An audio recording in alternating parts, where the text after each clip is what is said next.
Badoof, what's your name?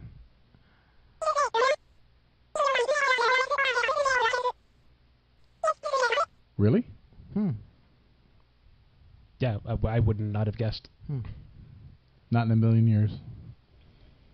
It's good to know. Yeah. Maybe we can stop calling her Badoof. Yeah, but that sounds kind of convoluted. Do you have like a nickname or something?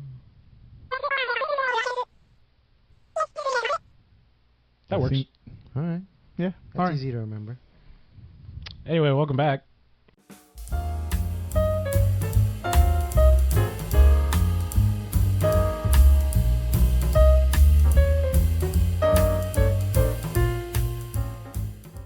And welcome back to the Staying on Topic podcast, where we try our best to. My name is Ruben.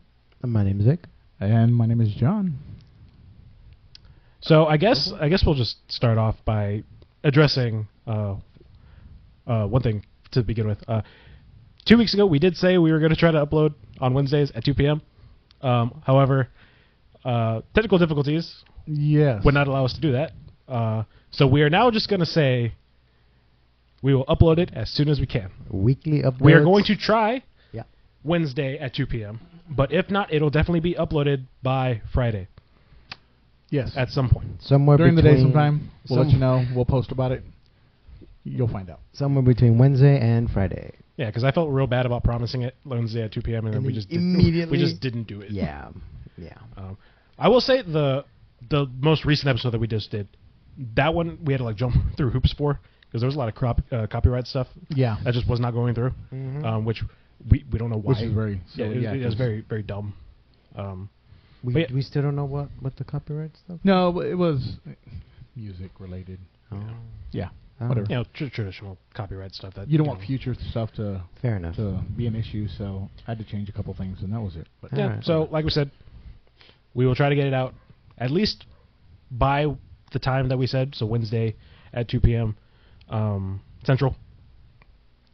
But latest would probably be Friday. Yeah. But we are going to try to do it at least Central. before the weekend.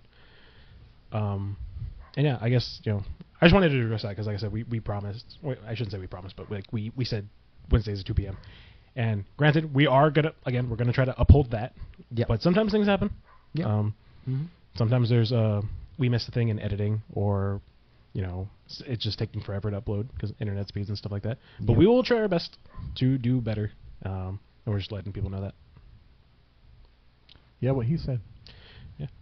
Yeah, and I guess the next little bit of business is we're gonna try, I guess a new format. I should say. Sort of. Yeah. Because we've been doing a lot of like, hey, we're doing the news, and we're just gonna talk about the news. And then it leads wherever. Yeah, And that's fine, but Yeah, but this time we're actually going to try a little bit of a structure. We're going to we're going to start off with the news. We each one of us brought in a piece of news that we decided that we wanted to share with each other. That we're interested in. Yes. And then after we get through the news, we're going to get to the meat of our topic, which is whatever we're going to discuss. We will talk about that later. And then we'll end it off with the pack openings like we normally do. It's tradition at this point for us to do that. That part is not going away. Yeah, that's probably never going to go away. No. But it will reset once we get to the new year. We'll just Very start true. again. start on January, roughly, 3rd, 4th, something like that. Something like that. Whenever the most recent podcast for the new year starts is when we will start that. Yes. But yeah, anyway, I guess we should just get into the news we were going to have. So I guess who wants to go first? I'll say this. I'll go last. You go last? Yeah, I'll go last. I can go first. All right. Go ahead. Well, something that I found out not too long ago, which I should have been keeping up because I'm a big fan, is Arcane Season 2 is about to be released around November 9th. They're doing the same thing they did last time. They're doing like three release dates for like 3 episodes each. They did that the first time they came out with the series. It's a big hit. I guess they're doing it again. It's pretty good. Good. It was a good show. Loved it. Yeah. Great. I did not know it was coming out. Yeah. I mean, Yeah. season 2. Well, people found out how close it was because a few months ago, like something got leaked. So a lot of people found out. Oh, they're like almost done with it. Oh. Yeah. So Gotcha. I think this happened this year. So All right, well, I have a confession to make. I haven't seen it. I mean, yeah, that's fine. I hear it's very good. It's very good. It came out around a time where I was just like, because I am one of those people who like, whenever someone like hypes something up, I don't want to watch it immediately because I don't want people's opinions to like skew mine. I did the same thing with Squid Game. Like, Did you wait and watch it? No, I still haven't watched Squid Game. Oh wow! To this day, I've yet to see You know what? Squid Game. Season I'm in the 2's same- getting Yeah, ready. that's what I'm saying. Season Season 2's two's about to come out, so too. I kind of have to watch it now. I'm in the same boat with you. I'm in the same You haven't boat. seen it yet? I haven't seen it yet. I've heard a lot about it. Yeah, apparently It's really good. Yeah. Did you, I did not, we're going on a tangent, but did you hear that they're thinking about making? I don't know if they're thinking about it or they're going to do it. They're going to make an English version of Squid Game. Oh, that's great. Yeah, and I hope they don't, because I mean, I don't know. When they make English versions of things, they tend to butcher it, and they tend to like not stay true to what it was. Granted, I know it maybe can't be exactly shot for shot, word for word. Yeah. Well, I kind of wanted to be kind of different. I was just checking. Yeah. I kind of wanted to be different because this has happened a lot because Sylvia, my sister, watches a lot of K-dramas. But then she'll also watch the Japanese versions of them and like the Chinese versions of the exact same story, and it's the Just exact different same- actors, yeah. just different actors, different settings. I've done the right? same thing. And it's like Yeah. I've watched this show like 9 times. But I hope they don't do like a remake of it. You know what I mean? Like a 1-to-1. Like, well, yeah, but 1-to-1, but just with American actors. If they're gonna do it, do a version of it. It would be awesome if they were like, hey, someone decided to do this here in America because of what they did over there. That would I'd watch that. But if they did a 1-to-1 remake, I might not watch it because I really like Squid Game. It was a good show. I just don't think I'm a fan of like clearly doing something that was successful and then just trying to do it again. Because it's like they really don't need to do it. It's not like, Netflix didn't do it and now they want to do like their own version of it. It's like Netflix did the first one, and I think Netflix is also doing this one. I could be wrong. Don't quote me on that. But it just seems Part 2? No, Netflix is doing it. Yeah. No, I'm talking about the American. Oh yeah. Like, I don't know who's doing it. Because it just seems kind of odd, like especially because like there technically is an English dub for Squid Game if you wanted to watch it in English. Yeah, I've tried. It's not good. Yeah, most of the time it doesn't go well. Yeah, For all live those action dub dubbing. watchers. Yeah, live action dubbing to me has always been kind of weird. Like it's not my cup of tea. But again, I haven't seen Squid Game, so I don't know. Maybe, and granted, they're doing it to try to get the audience of like people who like refuse to watch it because it's in Korean. Yeah. Oh. So like I get it, but at Yeah. the same time, it's like I don't know, just read the subtitles, like. And I know that's asking a lot for some people. It's like I don't want to read during my TV watching. Yeah. But at the same time, it's like I don't know. Like a lot of the times, sometimes stuff just gets lost in translation. If you like don't read it or like you try to do it a different way. Yeah, I've met people who watch anime only in dub. Like just only in dub, and I'm like, why? It's like because I don't want to read while I'm enjoying. Well, here's the thing. I get that because like there have been times even more recently where I'm like. I think I talked about this with you. It's like there's part of me that's just like I just want to watch One Piece and just watch it dubbed. Yeah. So like I could have it on in the background and like still get the story, but like not have to like pay attention to it.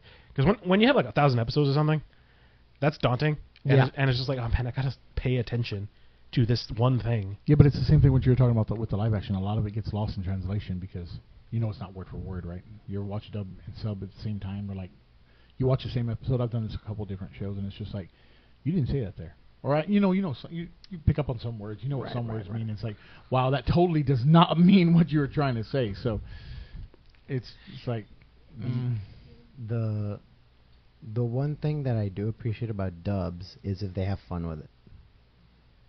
Okay, like, yes. Like if I get that. If they change up, like obviously they're not saying the exact same thing, but if they're saying like a phrase that kind of means the same thing, but it's completely different words. Then okay, that's fine. Right. I guess that's fine. Like the perfect example for this is: have you ever seen Fully Cooley? Yeah. The dub. Yeah, the dub is stupid. Yeah. So great. It's funny. It's funny. It's funny. Is it the one about the ghosts? Because there's an anime out there that had like complete control. Over Ghost Stories. Ghost Stories. Ghost Stories is also another. That one is freaking amazing hilarious. Dub, but no, Fully Cooley is like a 6-episode anime. It's like like a Boy Meets World kind of like anime. Yeah. You know, it's like Like Slice of Life. Sort of, not really. There's a lot of fighting. It's very Yeah. like anime, like Yeah. it's very anime-esque kind of Action-y. Yeah, action-y Yeah, kind of yeah. stuff. But It's been a long time since I've seen it. yeah, so. but like that when they made the dub, they changed up a lot of words because they understood that a lot of the audiences that is gonna watch this in dub wouldn't know a lot of the references that they're making like in Japanese. So they changed a lot of like the subjects to sort of fit more into the American taste because they knew most of the people that are going to watch dub are going to be people that live in America. So I think one of them, like a really prominent one that I do remember they changed was in the show they reference like a drink that a lot of Japanese people like knew, you know, like the brand and Yeah. stuff, but they knew nobody in America was even gonna know What that drink was, was, what so that they- was. they changed So it they to- changed it to Crystal Pepsi. All right. See, Right. I get that though. It's like in Pokemon. It's like the jelly donuts, but The it's jelly onigiri, and you could totally tell it's onigiri. Yeah, yeah. Well, you know, cause the reason why I find that amazing is because in the show they use that to sort of convey it's a very rare drink that is no longer out. But like it's Hence a Japanese the- drink. hence the But Crystal but Pepsi, yeah, yeah. but then they say Crystal Pepsi. But nobody in America is gonna know that drink, so then they use Crystal Pepsi. Which nobody drinks anymore. Yeah, because because it's not out. Yeah, it's not out anymore. But it's like they didn't say that drink, but they changed the words to kind of convey the same message. And I really like that about Yeah. dubs that kind of like do that. Where it's like, yeah, they're not saying the exact same thing, but it's sort of, you know, like they're having fun with it. They're like, yeah, we know exactly what this means. We're just gonna say this because people are gonna understand it. Yeah. Also, well, getting back to what you said about Arcane, at first I thought I wasn't going to like the drawing, the animated The animation of it, yeah. and I ended up really liking it because usually I don't like things like that at all, but Yeah. I like League and that together. It was Yeah. like, oh, it's kind of cool. It was Pretty good. fun. Yeah. Also, you don't need to know anything about Yeah, League you don't of have Legend to- yeah, you to don't. Well, I mean, I would hope. yeah, to Yeah, enjoy the show. that would be dumb. Yeah, because I didn't know anything about League when I first watched it, and that kind of made me more interested in the lore, not in the game, in the lore. I like the way you said it. Yeah, because I don't have. Yeah, Yeah, I don't have time for games like that. no. I don't like because like you guys play Smite, and I'm like I don't know how you guys do that because there's like a ton of stuff you need to like worry about, and you have to like buy things to like upgrade your stuff like while you're playing the Yeah. game, and stuff Well- like that to me is like so like I don't like to micromanage stuff like that, Sure. so it's just not something I'd be into. Well, I mean, you can also do what Chris does it too, where he has auto buy. Or who? What are you talking about? I remember we played once with somebody who only had auto buy, and was like getting items, but wasn't like was just getting like what They the just play the recommend game was. and they let the game Yeah, decide like what just they're do, going to buy, do what the they're going to do. choices Yeah. for them. Yeah, you can also do See, but like that, it's funny. I'm like, oh man, I don't want to micromanage, but I'm like, what if the game buys things that are bad? That you don't want. Yeah, that's- yeah. I mean, that's So true. it's like a double. That's why I just choose don't not like to. Yeah, that. I just don't play them fair enough. because I'm like, well, I don't want to do the work, but I also don't want the game choosing for me. That's right. Because like, what if they're bad? You want the illusion of choice. yeah, I want the illusion. That's exactly it. So for season 2, have you seen the trailer? I have. It's pretty good. It's pretty good. Yeah. They in the trailer they do have a lot of scenes from season 1 Yeah. to sort of To sort of not show you what's going on, and what Yeah. you're gonna, what you're gonna be seeing. Yeah, Why yeah. would they? What if they show something that people are like, I'm not gonna watch this. Yeah, but they also showed a lot of stuff that's crazy to a lot of people. What do you mean? In one of the shots you see Vi put on like the dark Oh, yeah. makeup and stuff, and people are like, Yeah. "What's going on there?" Well, I believe this Um, is also the last season, right? They're only getting 2 seasons. I think that's what I heard. Thing? I don't know. That I didn't. I don't know. I'm like 90% sure. I mean, if it is, I mean, sorry for my language. we'll You're fine. Yeah, Yeah, it's fine. It's not a bad one. Yeah, it's not. it's not like you said the F word. Yeah. You know, friends. Friends. Facebook. Yeah, but Get rid of the. But yeah, no, I'm really excited about it. Mostly because I love animation. I think I've said this multiple times with both of you. I love animation. I love just the concept of it. Yeah, and I hope they come out with another behind the scenes kind of show that they did with what they did with season 1. Yeah, I never saw that one. But You never saw it? no. Oh my god, it's like 4, maybe 5 episodes of behind the scenes. They just show like the whole process on how they did it and how it almost didn't be made because it cost a lot of money and all that stuff. Good watch. Good watch. Nice. So yeah, a couple days ago, you done? That cool? Yeah, we're good. We're good. Yeah, That's I was all gonna be like, Okay. next news. It's gonna be like I'm just interrupting Vic. Sorry, No, you know. you're good. That's all I really wanted to Hey, talk about. this is a new format. We're trying it out. Yeah. Eventually, Got we'll a get better. little bit of a flow. Okay, so we'll need to get into a little bit of a flow. Anyways, Anyway, next news. a couple days ago, they announced that for a little bit of Magic the Gathering info on here. We really haven't talked about it too much. Something I'm really into. Tried to get the guys into it a little bit here and there. Played a couple games. But Commander. They're releasing now a while back they had the Lord of the Rings set. You know, everybody knows. Oh God, somebody pulled the One Ring. That kind of thing. You know. So they're just releasing the Commander sets for them. You know, specific. They didn't have that before, and so now it's like it's gonna be kind of cool. They're gonna come out with 4 different sets. Basically, like one for the Shire, one for Mordor, one for one's called like Food and Fellowship. One's called like the Magic. It's like a Gandalf deck, and so one's a Balrog deck. Anyways, so that's coming out new. They just announced it a couple days ago, and that's really big to me because I love Commander. And they'll be releasing a couple of different, not really new cards to go along with it, but I don't know. Hopefully it'll be fun. All the cards look great. Sort of along that lines too. About 2 weeks ago, they released all the card art and the cards for the Secret Lair for Marvel, which look really, really good. Ooh. And they, and it's about 2 weeks ago, but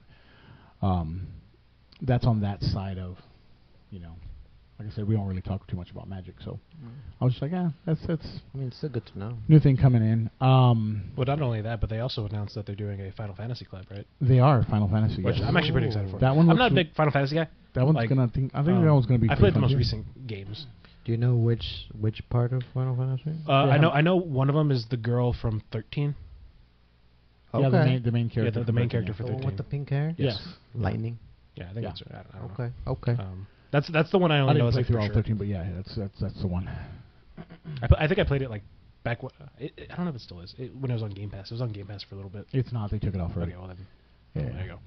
Yeah. The only thing now is just 14. That's it. They took everything else off. Yeah, they don't even have 15. No. Dang, They took that off like 6 months ago, 8 months ago. It's been a while. Dang. Yeah, Yeah. it was on there. I was happy because I was like, oh, cool, I'm going to go play it again because Yeah, 15 kind of like I said, I haven't played like a ton of Final Fantasy, especially like the earlier ones, but like 15, like I don't know, it brought me into it because like that's when they changed the gameplay. Yeah. And it became like an action-based RPG. Yeah. Like because like no offense to like turn-based RPGs, but like Well, no, the 13 wasn't really turn-based either. It was a little. it was kind of. It was kind of turn-based, but no, it was still kind of actiony, wasn't it? So 12 was the last really one where they kind of like went over. when they did that change was kind of weird because they went back and forth sometimes. Like they were kind of edging into it for 13, and then 14 came out. Yeah. MMO and all that stuff. And then when they went to 15, they fully committed, but To they still the kind of had action. it in 13, but not really. But not really, yeah. Yeah, but 15 is like when they fully committed to Yeah, it. fully. Yeah, 15 And was then like- they brought that into the 7 remake. And then obviously that's 16 true. is like that. Yeah. and then 16. And was 16 is gorgeous. I love how 16 looks. 16 is I like how it looks, but I don't know. I didn't get the same feel from the. I don't know. That's a whole nother. This was something that I was going to bring up with. I love the concept for 16. I do love the concept of 16. Concept is so good. I love the graphics. I love the art. Everything it looks looks great. great. Yeah. But it seems to me like, as games like Final Fantasy, or just speaking about Final Fantasy just on its own, there used to be a wow factor as far as like, hey, they dropped the new Final Fantasy. Yeah. Okay, when 9 was out, and then when 10 came out, and it was like, oh my god, this is a totally Like, different. oh my god. The graphics engine changed from 9 to 10. Yeah. And it was amazing. And then 12 came out, and it was after 11, the MMO, and 12 was great. 13 was a little more actiony, not my cup of tea. So I played it less. I only played it like halfway through it. Fair enough. 14 came out, it was great. And then when 15 came out, and they went straight to the full action base, I was like, you know what, I'm going to try it, right? So bought it, and Started playing through it. Gave it a good, I don't know, 20, 30 hours worth of play, and then they said that they were releasing DLC for it. First time they released a DLC for Final Fantasy. Yep. And I went and sold it. I was like, I'm not buying DLC. I'm not. Yeah. That was like the first time it was like, oh come on. Fair enough. So I was kind of happy when it went back on the Game Pass, and then I played it, and then they took it off. Yeah. Yeah. And it was like, okay, well, never. I guess I'm not playing it. So I mean, to be fair, you could find Final Fantasy 15 now for like dirt cheap. oh, true. It's Like it's back super cheap. back when right I was now. working at a local game store, like we basically were paying people to come in. Yeah. It's super cheap. It's like I think the last time I saw it was like $6, Yeah. $7, something like that. I have it, so if you want to Yeah. play it, I can just give it to you. No, that's fine. I don't have enough time to play it right now, but yeah, you know what I mean. Well, it's one of those things. Like, well, why even bother playing 15 when you could just play 7 remake? That's true. Well, you don't. Well, actually, you can't because you don't have a PlayStation. That's true. Sorry. Yeah. Because it's not on PC yet, right? No, not yet. Yeah, see, so you can't even play. We can. Um, Those are PlayStation boys. yeah, but like I don't know. I'm kind of on the. I mean, I understand why they made it because of nostalgia. I get it. You made 7, cool, awesome. 7's not my favorite. 8's my favorite. Sure. And it's just like, so when they said there, I understand 7's bigger to everybody in the world. Great. Yeah, but I feel like Um, that range of Final Fantasies is like everyone's favorite because if people don't say it's 8, then they say it's 7. If they don't say it's 7, then they say it's 6. yeah. It's those three Yeah, in it's particular. like, No, yeah, actually, it's 7, 8, 9. 6 is not really that big. I think it's 7, 8, 9 more. 7, 8, 9. Because 9's when the little, the little mage character, with the little hat and everything. Oh, That's 9. That's right. when 9 came out. That's right. That's one where everybody kind of like, and then right after that was when they moved to the new engine, that new character, the blonde character. I can't remember his name. The but one that plays people were soccer like, in water or whatever. yeah, in the air. Yeah, Yeah. yeah, weird stuff. Yeah. Anyways, that. Yeah. I mean. Yeah, a lot of cool sets coming out with Magic, with Secret Lair. Hopefully they're going to continue bringing out doing different collabs and stuff. Doctor Who was fun. Oh, Lord of the yeah. Well, there was also cool. that thing that I showed you that we actually couldn't figure out if it was real, but I'm like 90% sure it was. That they're also doing a Secret Lair with SpongeBob. I after that night I came home and I was like, and I saw an actual somebody. I don't know if somebody made it really well, and they make it. It says Secret Lair, SpongeBob, whatever X, and then Magic. So it was just like, wow, that would be awesome. I was holding that coffin. That made me cough. That was hilarious. I would totally get SpongeBob MTG cards. That'd be awesome. But anyways, that's my little bit of news. That's it. Yeah. Actually, I'm going to piggyback off of your news for real quick. Go ahead. Just because we were talking about all of the Secret Lair stuff. Do you guys like them doing the collaborations? Like, do you think there's too many? Ooh. Because I think I brought this up to John, where it's like, yeah, it's cool, but it feels like they're doing a lot. Because they did Doctor Who, they did Lord of the Rings, they're doing this Final Fantasy one, they did Transformers, they're doing Jurassic Park. It seems like they're doing a lot. I think the Secret Lair should be like maybe 2 drops a year, 1 every 6 months. Beginning of the year, middle of the year, or first quarter, fourth quarter, because it seems like it's getting oversaturated, right? I mean, they just finished one, and the next one's already. Well, actually, there's like the next 3 are released, announced, and it's like when you. I don't know. It's like when it's. I guess that's oversaturated, right? When there's too many things of. Not too many things, but too many sets being released at a time, because that's not the only sets that they're releasing. They're releasing also like like actual main sets. actual main sets that are adding to the Magic. Like alongside. Oh. Yeah, adding to your normal standard and modern play, in Magic, and Commander and everything. So, and a lot of the times you don't use the Secret Lair cards with your other cards. It's like its own set. Its own thing. So you're gonna play Commander, with a couple. It's cool. Hey, I'm gonna run a Doctor Who set. You're gonna run a Marvel set. You're gonna run a Lord of the Rings set. That's fun. But especially with them now, like bringing Commander into the foray as far as like being officially recognized by Wizards or whatever. Yeah. So it's just like, I think so. Maybe it's too many. Maybe they need to push back, and having collabs is awesome though. Like when they announced Marvel, it's like, oh, this is gonna be really good. Well, it's because I kind of look at it from like the Pokemon perspective, right? It's like normally in the year we have like 4 main sets, and then we have like 1 like subset or like shiny set, right? Like for this past year with Pokemon, it's like we had Sword Shield, Scarlet and Violet base, then we had Paldea Evolved, and then whatever was after that. But anyway, my point is, then we got like the secret Shining Fates. That was like the big sub little set. And that's basically where they just do a bunch of reprints and they put them in like shiny Pokemon, and it's basically just a fun little set that they do. Yeah.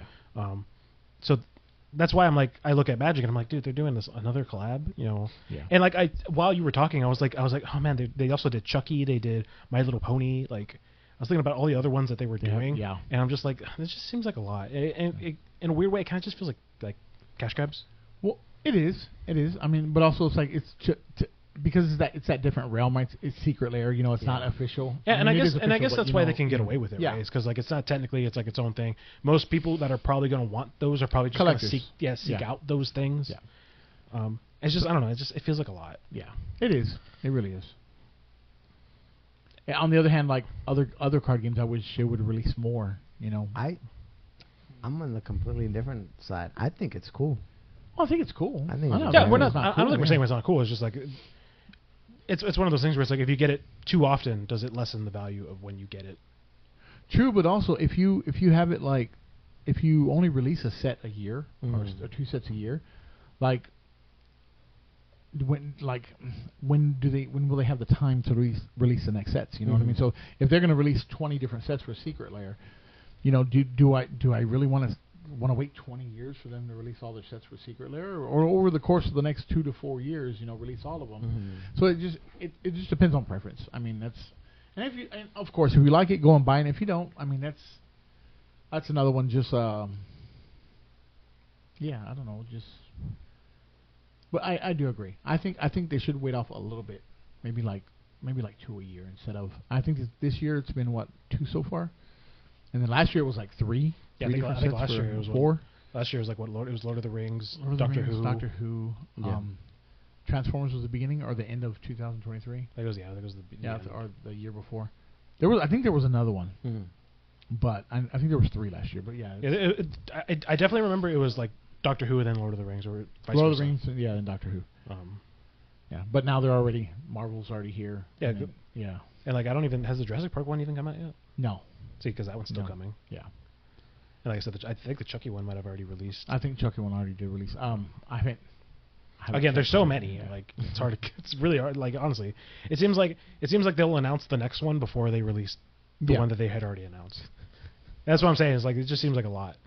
Yeah. But anyway, you know, I mean, here's the thing. It's not. I'm not going to buy the product, so it's not really for me. But if you're a collector, I'm sure you're. Yeah. I'm sure you're going to buy Yeah, it, regardless. You know. Your wallet. But that's in every card game, right? It's like they come out with something and like. You're going to have your people who play it and people who collect it, and sometimes they're the same type of people, and sometimes they're totally different. So. And then you'll have the people who buy it and they'll still complain about it. True. Also known as Yu-Gi-Oh players. Yes. Yep. Sorry to all you Yu-Gi-Oh players. We play Yu-Gi-Oh too, occasionally. I mean, we're not good at it, but we play it. Yeah. Yeah. There's too many chains. Too many like things going on. Yeah, I would say too many things going on as well. I agree with that statement. I feel like there's too many like negates and like things that can go wrong. It's like if I have to like sit there for 5 minutes like trying to explain to my opponent what I'm trying to do just for them to like Ash Blossom me, then I feel like I wasted my time. Very true. I totally. Because there's so many things like that. You know, there's like Ash Blossom, Effect Veiler. You're looking at Master Duel, Maxi. You know, like all these like cards that are just meant to like disrupt you. Yeah. And well, that's why. That's why. You know, hand traps. That's the whole I'm thing, not playing on Master Duel. That's silly. Yeah. Good save. Yeah, that's silly. just put a beep there. Yeah. So that's yeah. Well, the other day I was saying, hey, you know, I'm gonna go try a game, whatever. Tried a game, and it was like, okay, cool. I blossomed. I ended up with a blossom, Effect Veiler, and 2 solemns, and I was like, oh, cool. I got a really good hand. Place a solemn, and they start. I solemn. They're cool. They keep going with the next chain. I Ash Blossom, stop. Next one, I Effect Veiler, stop. Then they get 3 chains into the next one. I Ash Blossom, stop. I have no cards left. And they still filled their whole side up, and it was like, I'm done with Yu-Gi-Oh for right now. You know what's funny about this conversation right now? It's like I heard everything that you said, and like, yeah, I know what you're saying, but I don't know if Vic does. Yeah. And like I don't know if the audience is gonna know because you're like oh, Solemn Judgment, Vic's like, Ash Blossom, Effect Veiler, and I was like, yeah, I get what all that does. Oh, it's funny. But I was like, I'm not going to sit here and be like Yugi Moto and like explain the rules. No, but I mean, it was more along the lines of him saying those cards and just me remembering, and it's like, yeah, I totally get it. So, yeah, No. Well, breaking Yeah. the fourth wall, Vic. Yeah. Because we saw. There's a computer. What? Yeah, well, they can see it. Yeah, I'm just. Yeah, but you didn't have to point it out. Yeah, no, it's fine. It'll restart. We're good. Cool. Yeah. For context purposes, we usually have a thing on the computer that kind of shows us like us being recorded, as well as the TV also showing us being recorded, and the computer screen went black, so Vic had to point it out. No. Yeah. No. It gave us a message saying, "Hey, low battery." It did, and I didn't want to say, "Hey, stop!" And and it was funny is we could like cut now. Which And we're back from that cut. I hope it was a good cut because I don't know. I didn't see it. I didn't edit it. nice. So yeah, back to we just finished up our. Yu-Gi-Oh's hard. Yeah, Yu-Gi-Oh's hard. The general consensus. Hey, just to know, I didn't follow what he said, but I can kind of understand what he means by when he's saying, "I did this, and then I did this, I did this." I don't know what those cards do specifically, but I understand. Hey, I used this card to stop that thing that he wanted to do. And I then you used it- continue and then you doing what continue you, that yeah, until you ran out of cards, and then they just kept doing going in and filled their whole side. Yeah, I think Vic's played Yu-Gi-Oh a total of like 3 times, Yeah. So you guys- and all 3 of those times were against me. I did not build my own deck. My friend Josh built it for me. Technically, Josh built both of our decks gotcha. because he I- helped me. I didn't know. I just bought the cards. I have played that deck a total of 1 time. Yeah, we were supposed to Nice. have a house tournament for that. It was supposed to be Yep, you never me, did. him, and like it was supposed to be like a group thing. We've yet to do that. We've never Yep. done And it. we bought those cards like a year ago. Yep. And Never I have did. not practiced with those cards. Oh yeah, I couldn't even tell you the sequencing I would have to do because it was like because it was a hero deck, so it was like use a elemental hero, whatever, so you can like search for something in your deck and add it to your hand, and then you play that, and then you activate him, and then you can look for another thing, and that's how Yu-Gi-Oh goes for the most part. It's like, hey, Yeah. just look for your stuff and then do stuff, and then like maybe put a couple face downs and then end your turn and hope that your opponent can't like break your board. Yeah. That's pretty much how Yu-Gi-Oh is. Mine's And you know what's like really sucky about it is that I want to like Yu-Gi-Oh. I want to be good at Yu-Gi-Oh, but the amount of time and money I'd have to put into Yu-Gi-Oh is not worth it. I see where you're going. I see where you're coming from. But this is a completely different conversation. I could talk about Yu-Gi-Oh in terms of like stuff like that. That'll be another conversation. Yeah, we might another time. just wait for that anyway because what are we at? We're almost at 40 minutes on this recording.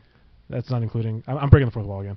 And we're back from another cut because we keep going off topic and we break the fourth wall, and we probably should stop doing that. Yep. And with that, let's head it over to final news. that side of the table for some. Yes, final news, which is kind of an update to a thing that we talked about during Comic-Con, and that's Spider-Man. The next Spider-Man movie with Tom Holland That's right. now has a date or a time frame of when they're recording, as well as a date when the movie should be coming out. So it is going to be filmed summer of 2025. And the date of release is July 24th, 2026. So about a year time frame for them to record it and then edit it and then release it. And I don't know about you guys. That's a little tight. Yeah, that sounds tight. That doesn't sound like they're going to be able to do it. I could be wrong. Maybe they can. I think we should just give them as much time as they need. Yeah. That's just me. I'm hoping Especially when for- you have a lot of people who work at Marvel complaining that they don't have enough time. Yeah, I'm hoping for a delay on that movie. Yeah, at least a good maybe 6 months. 6 months to a year. Give it 2 years to film. I mean, like something. I don't know. But also, I mean, at the same time, it is 2 years away almost. Mhm. Oh, no, sorry, a Mhm. year and a half away, pretty much, right? And granted, I say summer of 2025. 2024 is almost over. So filming is going to be like less than a year away. Yeah. They'll probably take like maybe 3 months, 4 months to film. So that gives them roughly like 8 months of editing. I don't know. Now that I'm saying that out loud, it doesn't sound like it's going to be able to be done. It's not. So I don't know. I guess we'll see. Because I've been in film class. Yeah, you actually did stuff with film. I've edited 10-minute films. Those take a while. Take a while. If you want to do it, if you want it done right, those take a while with like effects and stuff. Takes a while. Yeah, especially with something. An hour-long movie. Oh my god. Oh no, that's not even. That's like a 2-hour movie. Yeah, I was gonna say it's like Yeah, I know. Anyway, I had a thought, and I was like, what was I gonna say? I don't know. Anyway, that's because this isn't like the first time people have, they've released a movie and they're like, hey, this is when the release date is gonna come. We talked about it the last time with Into the Spider-Verse or Beyond the Spider-Verse. the third movie in that trilogy of movies. They were like, hey, we're going to release it the year after Across the Spider-Verse. It's going to be Beyond the Spider-Verse. It's going to be 1 year from the day. And they were like, that's not doable. Yep. So we're just going to not do it. And I think now they have a 2027 release date. I don't actually know. Fair enough. But I think me and Vic share the same sentiment of like, just take your time with it. Mm-hmm. Because like the first movie was great, second movie was even better. Like this trilogy of movies can be super awesome. Yeah. It looked back very fondly.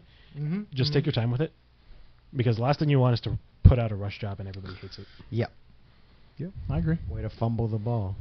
Yeah, fumble it. Better wait for a better movie. I mean, Yeah. or a better experience. Mm-hmm.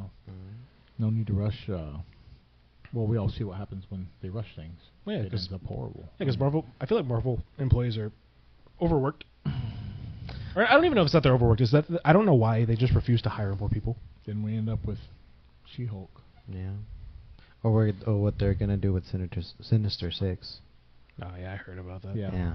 Yeah, it's gonna be all the rejects that Sony's been building up. Yeah. It's gonna be what Venom, Craven. Yeah, Venom, Craven, Morbius, the Vulture, and Madam Web. Jinx. Oh, Lord. Fighting Null. Yeah. What? Yeah. Apparently Null is gonna be the main antagonist of this movie. Spider-Man is not gonna be in this movie at all. Which I don't understand, because Isn't the Craven movie not even released yet? No, it comes out I think next year. Yeah, like next year. That's not even the thing. The Sinister Six is a Spider-Man villain team. Yeah, I know. That's Spider-Man's not gonna be in the movie. I don't get it. I don't know. I don't get it. I don't know. The Sony Spider-Man movies, you can't even call them Spider-Verse. What do you even call it? It's like it's just the Sonyverse, I guess. It's like the Sonyverse. Yeah, I guess. Like if you had to give it a name, that's probably what it is. But like I don't know. It's just a bunch of like the freaking reject villains. Like no offense. Like and I say that like with like sincerity, because like I like Craven. I think out of all those people besides Venom, Craven's probably the most credible. Yep. Because like up until like a certain point, I didn't even know who Morbius was until they when they announced the movie. I was like, what Morbius is that? Like, because I'm not super well versed on like comic books. Right. Like comic book like people. Like I obviously know like the main Spider-Man. I know the original Sinister Six and stuff like that. Yeah, but it's like I always looked at Morbius. I was like, that's kind of like a side character. Who cares? Like, who's actually gonna want to pay to see that? And then they put like the Vulture from Tom Holland's movies in there, and I was like, okay, maybe you guys are gonna do something. And then like they never brought it up again. Nope. And like I still think they have yet to bring it up again. Who was the Vulture? Michael Keaton? Yeah, it was Michael Keaton. Michael Keaton. Yeah. Yep. Dang. And then obviously I Madam Web is not good. Yeah. I think I said my piece on that. It was just Yeah. like, because we were talking about the Joker movie, and I was like, everyone was like, oh, Joker 2 is the worst movie of the year. I was like, no. No. I was like, no, it's not. No. I don't think she's even. I had totally forgot about Madam Web until he said it. I don't Because think everybody wants to forget about Madam Web. I don't think she's even a villain. No, she's kind of like a. Like her whole point in the comics is she wants to save all of the spider people from like a dimensional thing. I forget what that whole comic. I know was about. she lives in like her own dimension. Because I look at like the 98 Spider-Man show, because they bring Madam Web into that like a lot. It's like Peter constantly talks to her in that show. Yeah. So she's kind of like a guide to him. Mm-hmm. So that's why that was a really good show. Too. Yeah. Oh, that's my favorite show. One of my favorite Spider-Man cartoons. But yeah, it's just like, why is she in the Sinister Six? I don't know. Like, I feel like she doesn't have a purpose to be there. Like, and it's only her. It's like you could have brought back like. I'm not saying they should, but like there's the other spider people who don't have their powers. I think yet. they were just rounding out the six. I think they just don't know what they're doing. Yeah. Like yeah. I mean, who else were they going to use? Well, because like there was that whole thing of like back in the day they were going to make a Sinister Six movie, but it was going to be the people from like Andrew Garfield's like Spider-Verse people, like because they teased it at the end of Amazing Spider-Man 2. Yeah. And it was supposed to be like Harry Osborn and like Rhino and the Vulture, the Scorpion, like the traditional people for the Sinister Six. And then they fumbled that, because everyone hated the Amazing Spider-Man 2, and like when you think about it, looking back, it's like, yeah, the Amazing Spider-Man 2 was kind of setting up that movie, and then that movie never happened. Yeah. So it's just kind of like, whatever. And then obviously they went on to make Tom's movies, and they're fine. The third one's pretty good.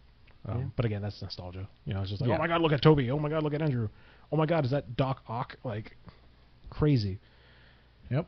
But yeah, now it has a timetable and a release date, and We'll see Whether or not it actually hits that is a different story. Let's see how that goes. And whether or not it's good. Yeah. All we can do now is honestly is wait. Anyway, that's it for the news, or at least the news that we thought was cool enough to warrant us talking about it. Yeah. I guess now we'll just get to the meat and potatoes of our topic, which we haven't said out loud yet. Nope. But it's just basically this. Because I had this thought the other day, because I've been watching like people's YouTube videos and stuff on it, and I don't know. It's just like gaming as a whole has just been kind of like going all over the place lately. Like there's been a lot of like bad decisions being made. Yeah, hits and misses. And I feel like more so it's been a lot of misses lately. Yeah. Especially like on like the big companies like Microsoft and Sony. You know, they've been having a lot of misses lately. And I guess I've kind of been reminiscing on like the old stuff. So I guess I wanted to bring up this like topic of like, is traditional gaming dead? Like is the idea of like, you know, buying a game, playing it on like your N64 or, you know, older consoles like that, just inherently dead because now it feels like every single game is riddled with like microtransactions and battle passes and, you know, live service games and stuff. Well, like not that. even just played on 64. I mean, it's just. Well, you're talking about like just traditional games, like you would. You're speaking about, hey, you buy a game, you play a game, and it's done and over with, and that's it, right? Yeah, basically. Yeah, okay. So I mean, that can be on the newer consoles as well, PS5, Xboxes, and it's just. I kind of agree with you on that part. Like it's, you know, with the advent of everything you just mentioned and more, I don't think companies are really caring anymore. I don't think it's more about the, you know, the money instead of the end user having fun, or, you know, I really think development companies just really don't pay attention anymore. I don't think they test out, like, you know, hey, or not really test out, but I don't think there's any more passion in what they do anymore. It's more about the money. It's not about like, hey, I wonder if this is just going to be a good game. You know, so I agree with you. I think where we've gone to now, it's made it to where other companies, not just the big companies like you were mentioning, but it's made it to where other companies as well are trying to do the same thing that Sony and Microsoft and the other bigger companies are doing. Like, it's just, we got to put these games out as fast as possible so we can make the money as quick as possible, because if not, you know, they're going to put out 10 games in the next 2 years, and, you know, we're going to be behind the ball on that, and then now nobody's going to play our game, you know, some indie game, right? And so yeah, I don't know. I agree with you. Just I mean, agree with. I do believe that they're pulling away from, you know, where they should still be making games. As I do believe it should still be the traditional way or old style of making games. Just, hey, you make a game and you release it, and that's it. You know, you pay a fee, you get the game, you have fun with it for 10 to 20 hours, and I like longer games than that, but, you know, whatever, you have fun, and that's it. We'll get to that topic. Yeah. No, I'm just saying, like, that's kind of like just more like a, just saying, you know, you have fun and that's it. I do agree that everything now is taking away from the, not just creativity, but just the need to make the need and want to make a good game. Well, I think it's because a lot of people's like game developers' priorities are shifting. It's not so much like, and don't get me wrong, there's people out there that they try their best to make a good game. Like I think the people who made Spider-Man 2 Insomniac, I think they wanted to make a good game, whether or not, you know, you thought it was a good game or not. You know, that's up for debate. You know, I thought it was pretty good, not as good as the first one, but it was, you know, still serviceable. I got my enjoyment out of it, you know, and I will play it again one day. But it seems like a lot of times now, a lot of these games that come out, it's like, oh, hey, we'll release it. It might not be fully finished, but we'll just update it. Yeah. And then, like, you know, it's also a thing of, like, how can we get as much money out of the person buying the game as we can? Because, you know, I was saying this, you know, at the start. It's like a lot of these games now, they have like a bunch of especially the live service games, right?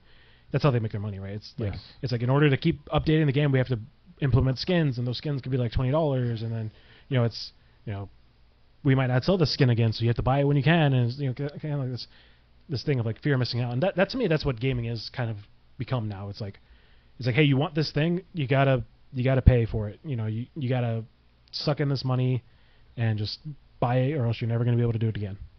I think we talked about this once, about the Battle Pass thing, and it was just like, it's not just the issue of, hey, trying to get this end user to buy it so that way they can access this exclusive content, whether it be a skin for, whether it be like in a COD game, like a skin for a gun or something, or some extra, tokens to buy something, or an extra cool, whatever, little trinket or charm or whatever it is. And you'll never get it, and it may never come back, right? Or a skin for a character may never come back again. So it's that exclusivity of, hey, I was able to get this, and because I was able to do the battle pass. But at the same time, it's not just the money that they're kind of milking out of the consumer. It's their time. Because this is what we've talked about before, right? Like it's It's the exact same you have topic. to pay. You have to pay for this, but you also have to you got to put in. Man, I have to put in 20 days of logging, doing this every day. And if you miss, or say you play a game and you're just not able to play it, you're at work and your life and family and everything's got taking up your time and everything, and you've bought the battle pass and you're like, you log on back to your game and you're like, oh my god, I have 3 days left and 40 levels to go. I'm not going to hit it. I'm not going to get that last skin that I paid for, that I want, Yep. That's why, the original, I think that's from episode 0. Yeah, I think so too. Or something. Yeah, where I said I inherently think having a time limit on your battle pass is stupid. Yeah. Because it's like theoretically you're basically paying for the things in that battle pass without getting it. Well, yeah, basically without getting it, and it's like you're artificially putting that time limit on it. Yeah. When theoretically it probably you can just extend it or just have it never end and just be basically an experience thing, where it's just hey, once you kind of I guess the way I would attribute it would be like Pokemon, I guess, where it's once you hit level 100 you can't get any more experience past that, and it's you just kind of treat that like the battle pass. It's hey, once you finish the battle pass, that's it. That's it. You're done. Whatever you get, you get everything. Because there are people people have lives. People have other things they want to do. Contrary to popular belief, we enjoy other things than gaming. We like watching anime. We like reading books and stuff, playing card games. We have other things, other interests. Do I want to put all of my time into playing Overwatch to get, pretty mid skins? Not really. But I'll still do it. And I think that's why you see a lot of these battle passes. They do it's hey, you could buy the base battle pass, and that's it. You just start from the beginning, and you can you basically have to do it before it ends. Or if you want to spend more money, we'll give you 20 levels of it for free, and you get a 2 times bonus for the battle pass progression. Do you want it's 1.5 times more expensive. Yeah, and it's just and obviously they do that for the people like us who might not have a ton of time. I look at my battle pass for Overwatch right now because I'm doing the most recent season. I think there's 30 days left, and I'm almost done with it. Yeah. Because they go up to 80, but then they you can go past that, but it's a bunch of name cards that I really don't care about. It's one of those things who's actually going to see that? Besides when you're in the loading screen for comp, nobody actually cares. Or I don't care, I should say. I'm sure somebody cares. But stuff like that, it's just I don't know. It doesn't need to end. And then you have some games, because you play it. When Apex decided they wanted to make 2 battle passes and charge you for both. Yeah, it's instead of having 100-day battle pass or 100 level, it's $15.50, and you're going to charge you for this one, then charge you for the next one. Yeah, I thought when same season. Are you serious? Yeah, I thought when they did that was a dumb decision, because everybody hated it. I remember hearing the backlash, and I don't play Apex. It's not a game that I'm super interested in. This is the first time hearing about that. Yeah, this was months ago. That's it was a horrible. couple months ago. But also running into or bouncing off of what you were saying is that it's not just the issue with, if everybody played one game, okay, awesome, great. But I play multiple games. Playing it back when I was playing Apex and Smite, and I don't know what other game, but I think at the time it was you could buy a pass for. I could have swore you could have bought a pass for one of the shooters. I don't remember. Was it Modern Warfare 2, Modern Warfare, Black Ops? One of those. Well, Call of Duty does have a battle pass. It does have battle pass. It's whenever the battle pass first came out, or the second one. It was during the Apex and Smite time, and I was playing all 3 games, and they all three have battle passes, and it's so if I want all the exclusive content in each game, that's a me problem, right? That's a small person problem. But it's man, I got to pay for $10 here, $15 here, $10 here, just to access this content that I'm just playing the game with. We already bought the game, or we pay for for Xbox Live or whatever. Apex is free, but so is Smite. But well, that's the thing, right? It's like that's the way of these games making their money. Right? Yeah, and I understand they have to make money, but at the same time, it's like, it's like granted, Smite is like, what is it, like 100 days, right? 90 days, something like that. 120 days. Well, it's a long time. It's over 3 months. Yeah. They give you an extremely long time. So I mean, if you play like once a day or once every other day, you're gonna hit it within the month. Yeah, you're gonna hit it way fast. So games like, and it's only like, I think it's like what, $7, $8 for the battle pass total. Yeah, something like that. It's not that much. And plus, once you get it, you get a boost in your in the thing, so I mean, you get it faster. But the other day I noticed, I also play. There's this stupid app game that I play, and on the app it's like, oh well, look, why don't you buy the pass? And it's like, that's another $10 a month. I'm not buying it, but like man, that's just to get you that extra couple levels, the extra games, the extra, it's like, man, that's.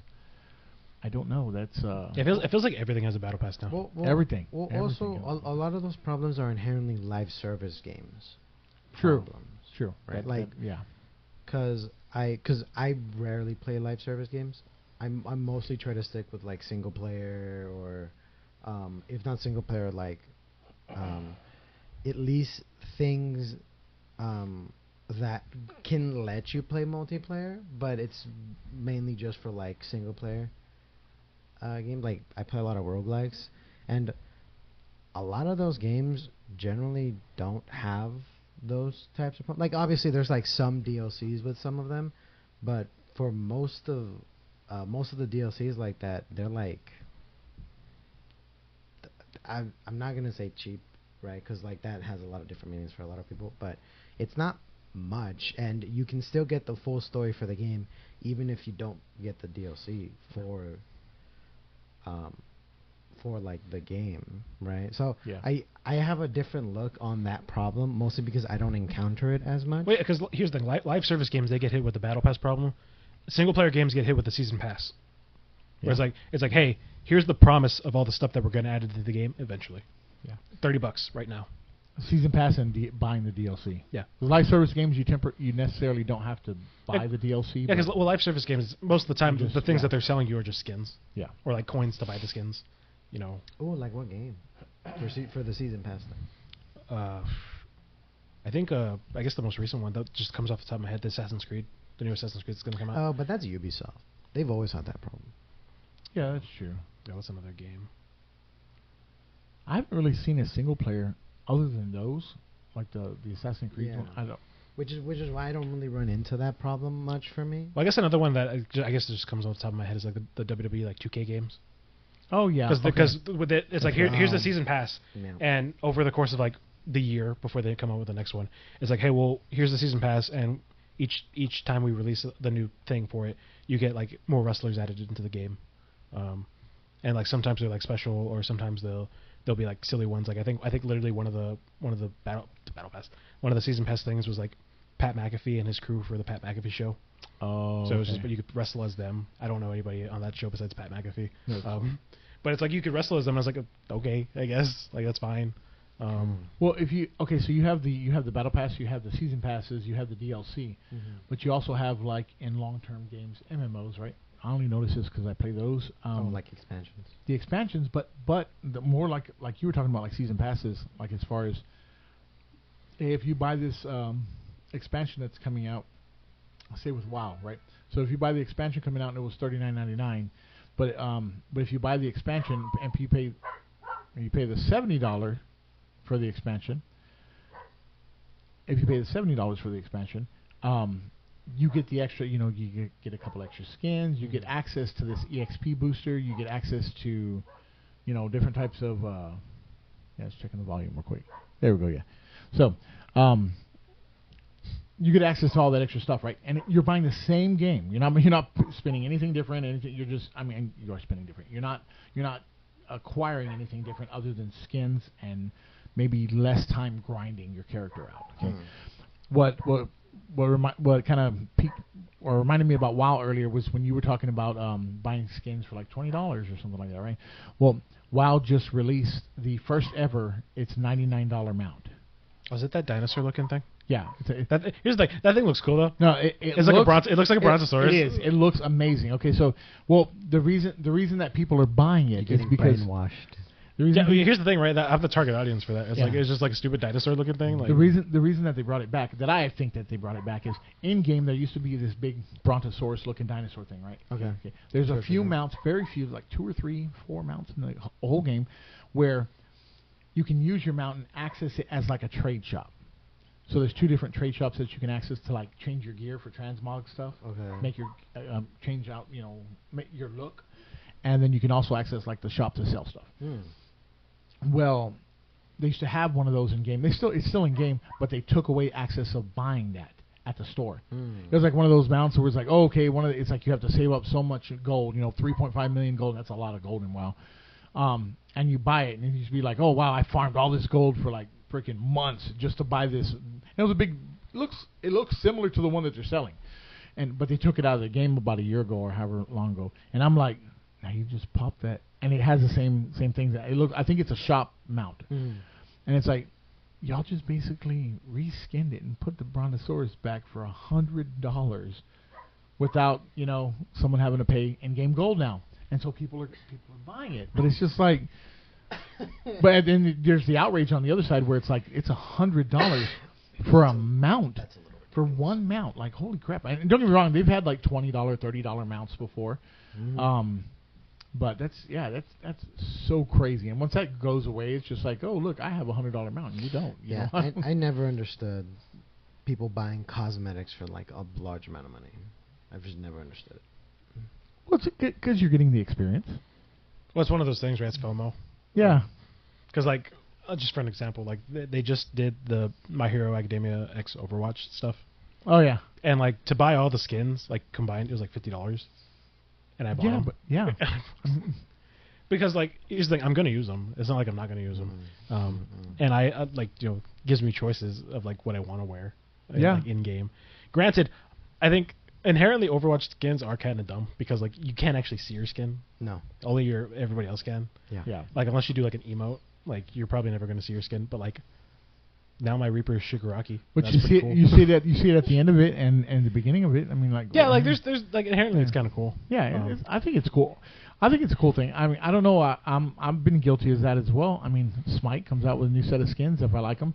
I got all the VTuber skins. I got all the Ninja Turtle skins. I got all the Nickelodeon skins. And then there's sometimes where it's like Avatar. Well, here's the thing. I'm not gonna say like it's guilt free, right? Because like there was one particular time I thought the skin was never going to come back, and it did.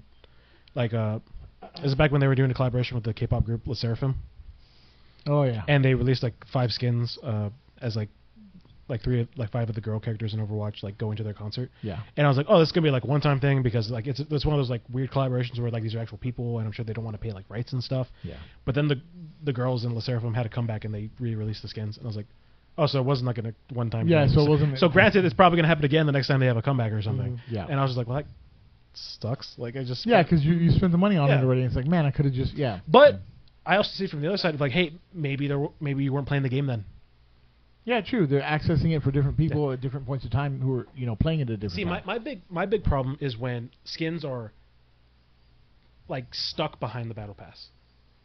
Like, and you can't you can't get them. Like, you can't get them at all. Like, even if you if you started in the game today and there's a skin you wanted from like 8 seasons ago, there's no way you're getting that skin. Smite has some. I think every game that has a battle pass or certain skins. Like there was a season of Overwatch that I wasn't playing for Overwatch 2, where it was basically like a swap. Like all the good characters were like bad and all the bad characters were like good. Like they have a Widowmaker where like she's a good Widowmaker. Oh, yeah. And I'm like, dude, that skin looks so sick, but it was locked behind the battle pass. It was like the final tier of the battle pass. Yeah. And I'm like, well, I can never get that skin now unless they decide to like release it like in the shop. Other than that, I'm never getting that skin. And I think what companies and game developers should do, it's like if you want to have it behind the battle pass, fine. But like 2 years after the battle pass, or like a year and a half after the battle pass, just release it in the shop. And like, if you want to charge how much the battle pass was for it, that skin, I would pay for it. That's true. Because like I said, like for somebody who might want one of those skins, and they just can't get it, that kind of sucks for them. Granted, that's what Smite does though as well, right? Like if you actually go to look at all the skins, they have a lot there, but they are expensive. They are. They've had what, a $40 skin, $50 skin, right? Like, and it's just like that's insane because they're thinking like, but it also looks cool. it does look cool. It does look cool, but See, You we're know, part you of the have to problem. see We're it. like, yeah, $50, but Yeah, God, I'm but gonna it- look but- cool. No, looks- see, I it say looks that, awesome. but I would never spend money. Oh, of course, I get what you're coming from, but it looks cool. Yeah. No, I'm a shill. I'll spend money. You on know, it. I played Fortnite with Josh before. Yeah, He's like, "Why don't you just buy a skin?" I'm like, "Cause I don't want to. Don't Yeah, want to." and you don't play that game. It would be different if you played Fortnite every day. yeah, No, but there's been times where I play Fortnite and I just buy the skin and I have no intention of Yeah. playing the game. Like I bought all the Ninja Turtle skins because Yes, they you were did. on sale, Yeah. he did do that. and I haven't played Fortnite since. But on Fortnite, isn't it like you can't go back and buy old skins, right? Once they're gone. No, Okay. because like it's weird. It's like there's like a rotating They shop. rotate So them. sometimes it'll come back, but Oh, like okay, you okay, won't okay. know when. yeah, Yeah. Which I also think is kind of dumb. Yeah. yeah. If I was playing Fortnite, I would have gotten the DBZ skins. That's pretty much, and probably the My Hero skins. Those are the only two. Yeah. Well, again, it's one of those things where like, and then sometimes like the skins are hid behind like the battle pass. Like when they were doing the Attack on Titan collab, I don't think you could just get Aaron. You had to complete the battle pass to get Aaron. Oh, that's rough. But you could buy like Levi and Mikasa. Oh, Yeah. that's fine. Those are the better characters. Yeah, granted, I would have bought Levi if I had the money to buy Levi at the time, because Levi's my favorite character in that show. But yeah, there's a lot of microtransactions, and I'm not super into microtransactions. I'm also not super into like a game having multiple different kinds of currency. Oh, yeah, yeah. Because like I look at a game, and this game you could debate whether it's targeted for kids or not. But I look at like Pokemon Unite, and there's like 3 different types of currencies in that game, Yep. and like but only like one of those currency actually matters, Yep. and it's the paid currency. Because that's the paid currency is how you get the Pokemon, like to unlock the Pokemon, and like to get the skins That's for the right, Pokemon. yeah. Sucks. Like It's been about 6 months since I played. I love Pokemon. yeah, I stopped playing a while ago. That reminds me of Lost Ark too. You buy one set of gems, and you buy that, use that gems to buy the next gems, and to buy the shot backpack, things. It's just like, That's so it's like tedious. weird. Well, okay, yeah, but I'm getting a little bit off topic here, but yeah, I do agree. I think that is one problem. I think the battle pass and the creation of live service games and the DLC in the other games and the oh man, don't even get me started on item shops and free to play MMOs. Oh. Those are probably like right up there with the worst. I think those are worse than battle passes as far as people spending money per month. Mhm. And not included, well, like we said, the mountain WoW, right? And but when you get down to like, I think these games also have a problem with like people spending. Well, it's not really people spending, but the way the games are targeted. People end up spending real life money on the game itself, outside of the game, and it's like, oh, okay, well the game says it's illegal to spend that money, to buy a piece of item or buy a piece of gear, and so what do the games do? This is also a problem as well. Like WoW creates a WoW token, okay, so they go, okay, hey, it's $20, you get a token, but you can take that token in the game and get 100,000 gold. So they're selling gold to combat gold bots and people selling stuff outside the game. All these games are doing that now, and it's just like, when are you going to stop trying to create? Well, they're never going to stop trying to create avenues to make money. So I do believe that's a whole. As a whole, I think that entire thing is one of the reasons games are just not made as well. I think, I don't know. Going back to what you were saying, like as far as is that a problem? Yeah, I believe that's a problem. Yeah, because like I said, it's all these game companies. It's like, it doesn't matter if it's finished. Just release it, and then we'll fix it later. Yeah, with updates. Yeah. And maybe not paid updates, but still, like, Yeah, I mean, you'd think after 3 years the game would be done. Yeah. Yeah. And then like sometimes the games probably should have just like like no update would save it. That's true. It's Yeah. like I look at like Pokemon Scarlet and Violet. Like, I think that game was probably just going to look the way it does, no matter what. I don't think if you like let them cook any further, it was going to get any better. Like visually, from a visual standpoint. Because sometimes games just look bad. Yeah. Like, and you can't help but look bad. Well, at the same time, it's not always the developer's fault. Sometimes it's the companies that are kind of the publisher, the the publishers. people pushing it Sometimes out. it's their fault. They're like, hey, because this funny enough, that like situation happened with No Man's Sky. Yeah. Oh yeah. Yeah. I forgot about that. Yeah. Yeah. Where it's like, hey, like we're gonna, we're doing this game. We don't know if we can do it yet, but we're gonna try our best. And then Sony immediately came in and it's like, hey, you wanna present it at our showcase? And they're Yeah. like, sure. And then they immediately gave them like a hard line, like you gotta finish it by then. And they were like, we don't know if we can finish. Yeah. And it was a huge mess. There's also a lot of like first day patches that happens where a lot of like games, like a lot of developers won't know what a game like 100% looks like live until like the first day when they first see it, and they're like, oh, we should probably fix that. You run into that a lot with MMOs. Yeah. Day one MMOs or updates on MMOs. Oh god, those are like the worst days in the world. You know, like everybody's like, hey, I took off a day. You know, I took off 2 days of work to play the new expansion because I'm gonna level up. And this, I've been guilty of this. Not really taking the day off, but being off on that day or playing. Like, all right, I got like 10 hours I can spend on this game. And it's like, okay, well, it hasn't come back for maintenance yet. You know, 2, 4, extended to 8, extended to 12. Found things wrong with it. Yeah, or it's like it's on and then it's off, then it's on, then it's off, then it's on, and then it's lag, and then it's there was a string of like Nintendo games I think back in like 2021 or 2022, where it was like, hey, the game releases on Friday, but in order to play the game, you need to install this update, like before you even play the game. Oh wow, really? Yeah, I think I want to say it was Paper Mario and the Origami King. You had to install an update before you even played the game. Jeez. Because like you think you would just add that to the game? Yeah, because I think there was a bug where like if you didn't save or you saved, you got soft locked. Oh, Jesus. So you just couldn't progress. On Paper Mario? I think it was Paper Mario. It was definitely some Mario game. Speaking of problems, I'm playing Black Ops 6. Every time I log on, it's either every time or every other time, I have to acknowledge. You know the hey, you gotta be courteous. Hey, you gotta be courteous and this and this. Yeah, you have to acknowledge that, and then the next screen or the screen before is it's your first time setup screen where you're choosing mouse or keyboard and quality and light, and it's like I've done that like maybe 25 times already. It's like when is it going to be enough? Like you release this game, you've been working on this game for 4 years, and you're making me do this like 5 times a day. Like I mean, every time I log on, I dread getting kicked off of Black Ops 6 because it's like, oh god, I'm gonna have to do it all over again. I mean, it only takes like a minute, but still, it's like I already did this. Yeah. Microsoft, what are you doing? Like Activision, like yeah, it's like you shouldn't have to do it again. It should just save in the settings. Yeah, there's been an issue. Like, come on, you know, I don't know. That's a whole. There might be a patch to fix that. Yeah, probably. They're probably gonna release something soon. It's look, oopsie, and then you know it's fixed and everything. So yeah, that's why I'm not a big fan of live service games, because then you run into a lot of problems where it's like, well, there's problems with connections and things not saving right. True. Yeah, but also let me see. I came a little prepared today. Got some notes. But I don't want to like lose my brain too much. So you know, also one of the first things I wrote down was older games were. Okay, I don't mean in any way that they were easier, but they were simpler. Older games there was a simpleness to them.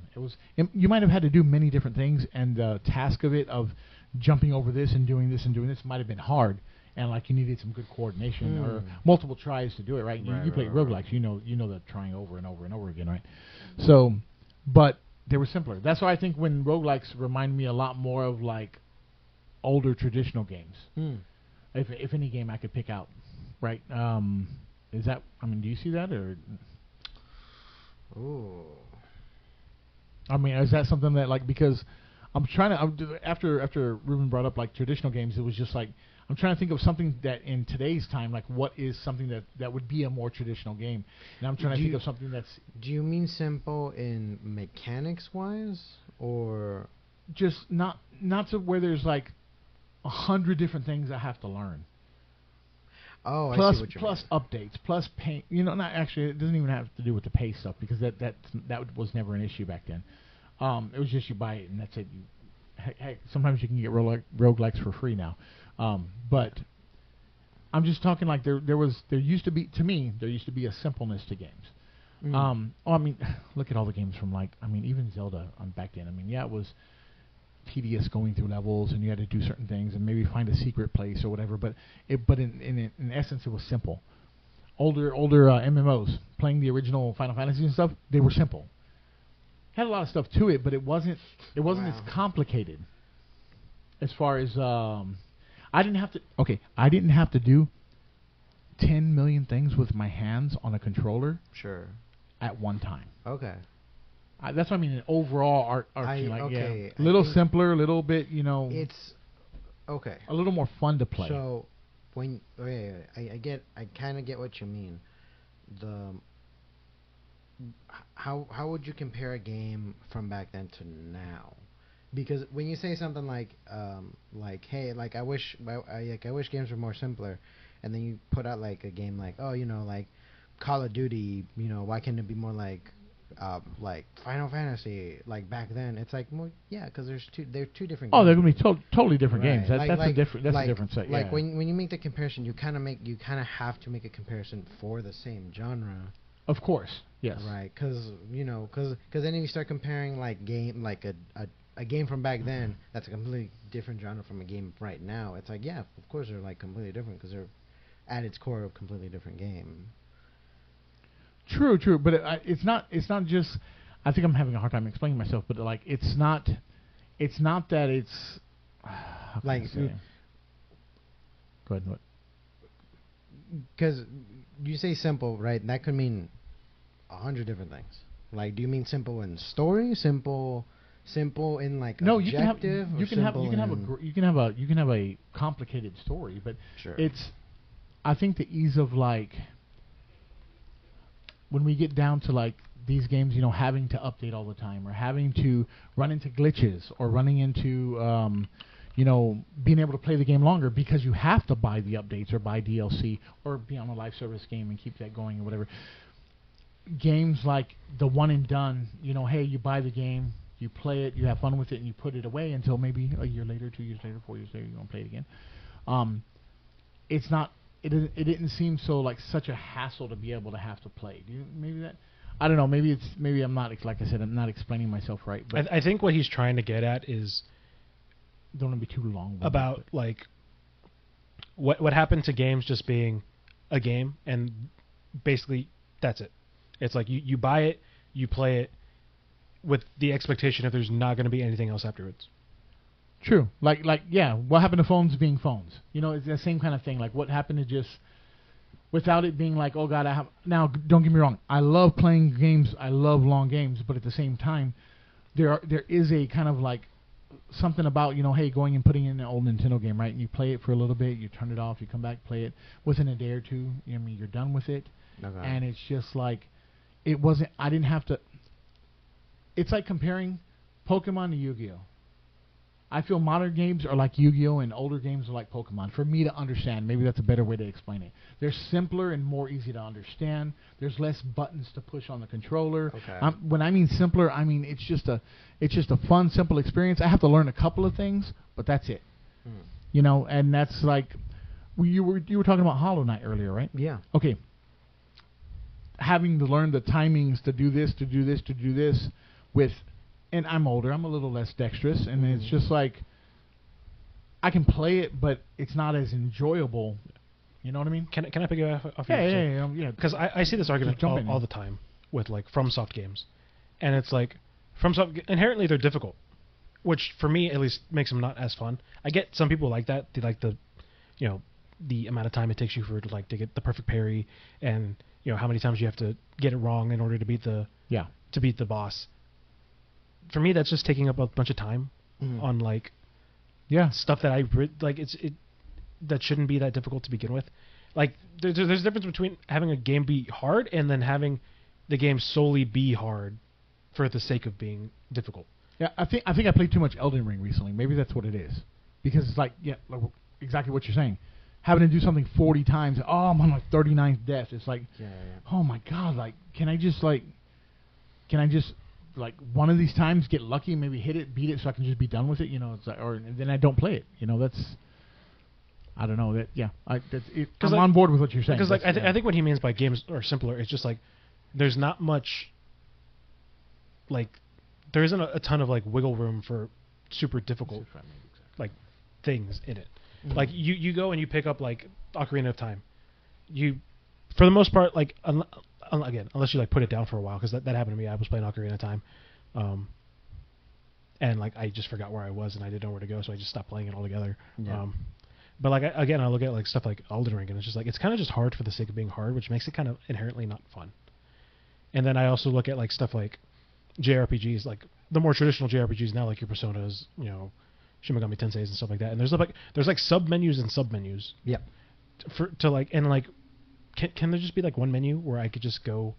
I guess the way I look at it is like, can it just be like Pokemon? And it's just like, I go into my bag and I know where my Pokeballs are, or I know where my berries are, or I know where my key items are. It's like, why do I have to go into like a sub menu to find like a potion or whatever, and then go into that, and then there's another sub menu for like the specific potion that I need, and it's just like, I think that's what he means by games are getting a little too difficult. It's just like they're putting too much stuff in it to where it becomes less enjoyable. Yeah, like if I have to micromanage my game, yeah. Granted, if you're into that, that's cool. Yeah, that's fine. But games inherently, it's a bigger learning curve. Yeah. There also shouldn't have to be a learning curve for a game. For a game, yeah. That's another thing. Like, maybe that's also, I was looking at some notes as well. Like, like I was trying to say earlier, you go and you pick it up and play, right? It was so easy. Turn it on. Okay, cool. I'm already playing. And it's just like, there was no explaining. I didn't have to go through a tutorial. I didn't have to, And I think modern games, now companies are so worried about how a game looks. Oh, look at these visual, stunning graphics and everything. It's like, okay, you're making them, it's a great graphically looking, the graphics look good in the game, but the gameplay is suffering because of that. I think that's a problem more so because I think game developers are now focusing on how big can we make our game instead of how good can we make our game.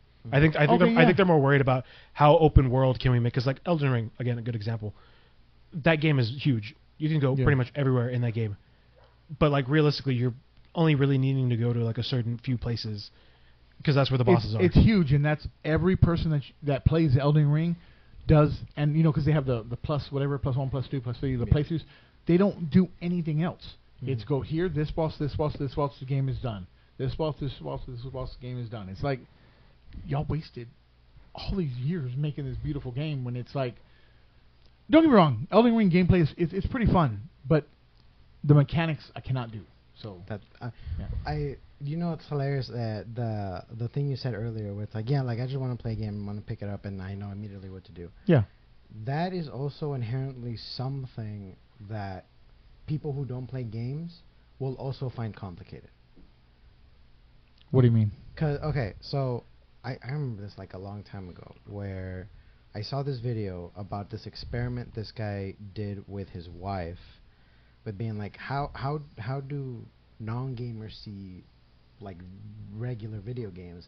And then he gave her like a bunch of games that are like from different genres and like different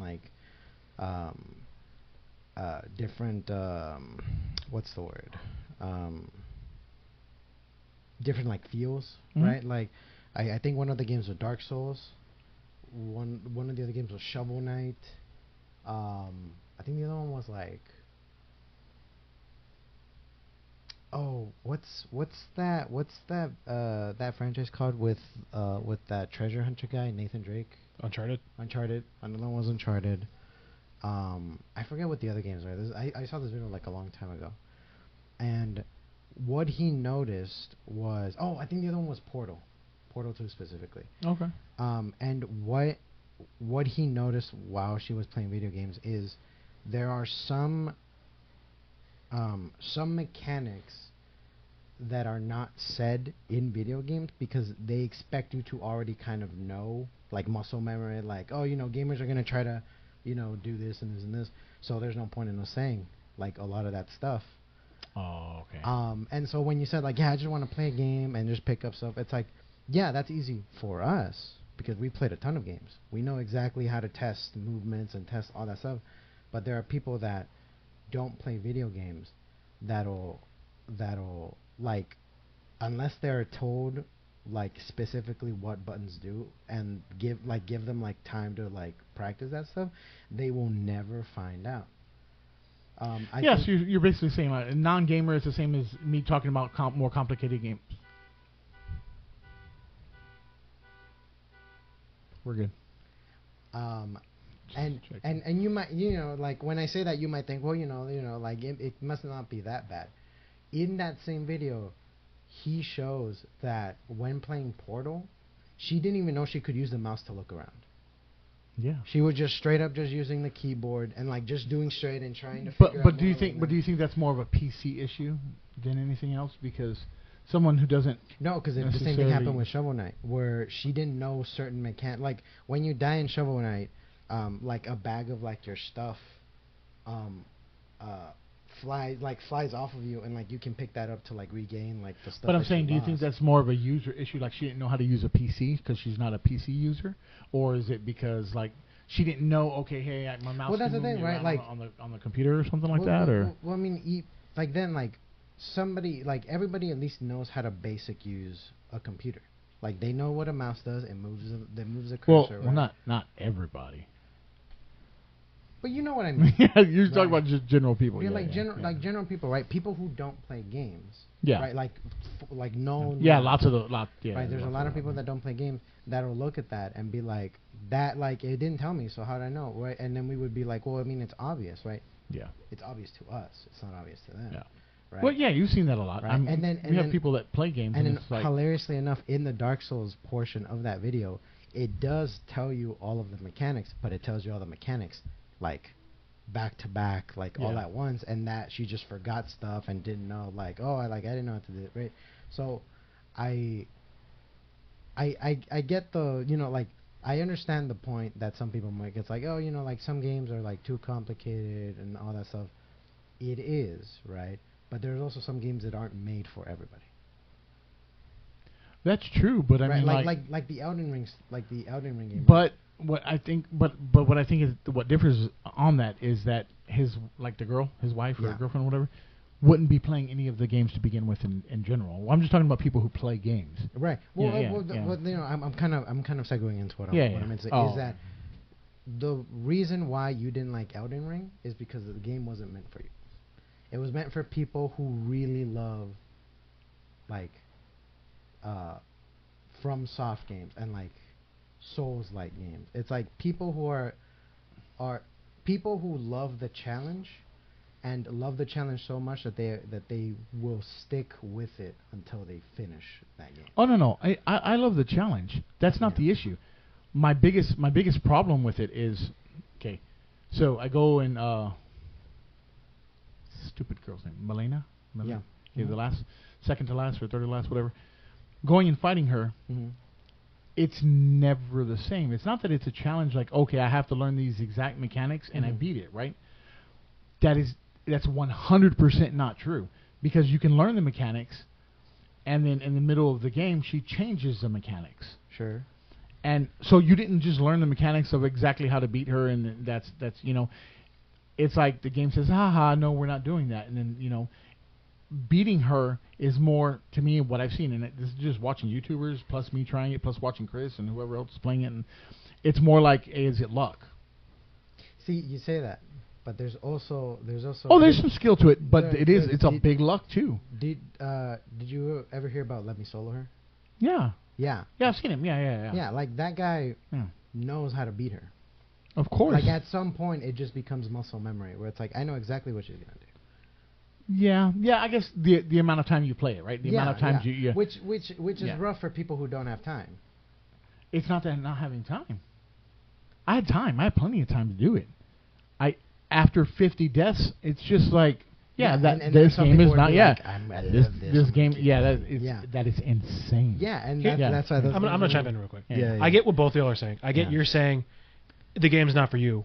You're also saying the game is too hard. While I can agree that the game might not be for him, it still shouldn't be that hard. That's what I'm saying.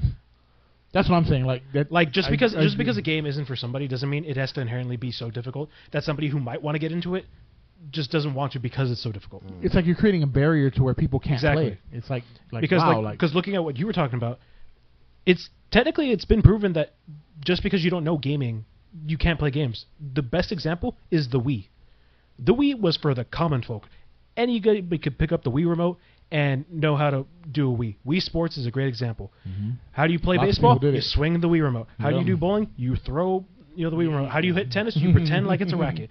So there is a thing for casual gaming, and there is a way to have that barrier or to overcome that barrier. Another point to that is that also goes along to what I said earlier, where it's like those two games are inherently different. Wii Sports is something that we can do out here that we kind of know already. Like anybody knows how to swing a stick, right? Like, Yeah, but I'm looking at it from the point that you were trying to break, whereas like people who don't know gaming can't necessarily get into gaming. Where I think the Wii is the I perfect don't say they example. can't get into gaming.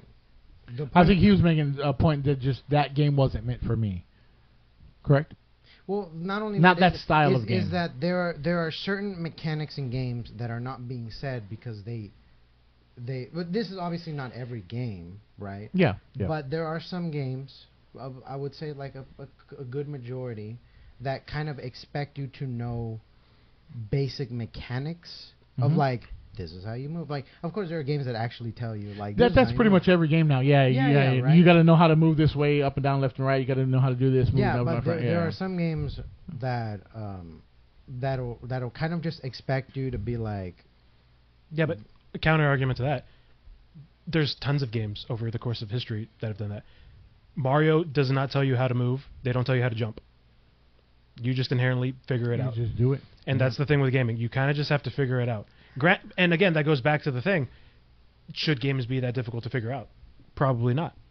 You know, if I have to figure out. But I do get where he's coming from though, because it's that company, right? Yeah. They make that type of game. If you like that type of game, play that type of game. Yeah. And if you don't like that type of game, or you don't feel like dying 75 times, then just don't play it. Yeah.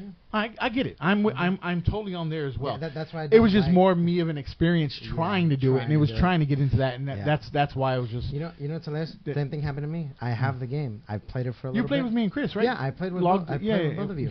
I have not touched the game since Since- because I don't like that game. It's Yeah. not because it's a bad game. Yeah, it's because it's not for me. I just don't like that type of game. Speaking of like Mario, Tetris, that types of thing, Yeah. my 60-year-old, 70-year-old grandmother, that was like her favorite game.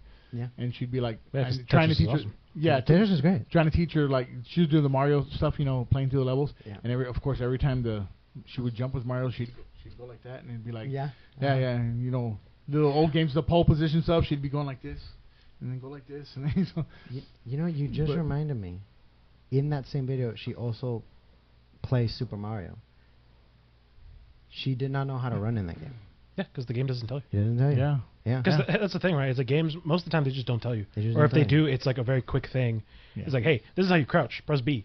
Well, Yep. okay, so going off of that, games that give you a tutorial, do you feel tutorials are needed? Yes, but not super long tutorials. So, okay, that's what I was gonna say. Because There's some really long. because I look tutorials at for something like Persona, and then their tutorial is like 2 hours. it. What is that long? It's at least an hour. That's rough. Like that just to go over all the mechanics of the game. And I think like That's at that But isn't point, that a long game to begin with? yeah, Like that's. but that's a different discussion, right? Oh, okay. I think, I'm asking. I think games like that are too long. it's too long. Like, because we had this discussion off the podcast, and Yeah. we can talk about it now if you want. I think if a game's over 50 hours, it's too long. And I mean just to finish the story. Just Okay, so you're not talking about side questing or anything else. No. You're just talking about If finish it- main campaign if you want to go back to it. And Just straight game. Like in Ooh. order to like beat the game, you have to put in 50 hours. okay, well when you say maybe I didn't get that last time, and I agree. I can get. So I agree with you. Okay, so just straight story, no side quests, no extra stuff, less than 50 hours. I can get behind that. Yeah, because I think 50 hours is too long for any game. I don't care if you're a JRPG or not. Like putting that much time and effort. Like, and that's being generous, right? Because 50 because most JRPGs they're like that. They're like 50 hours or like they're that length, and it's like you have to do all of these things. Yep.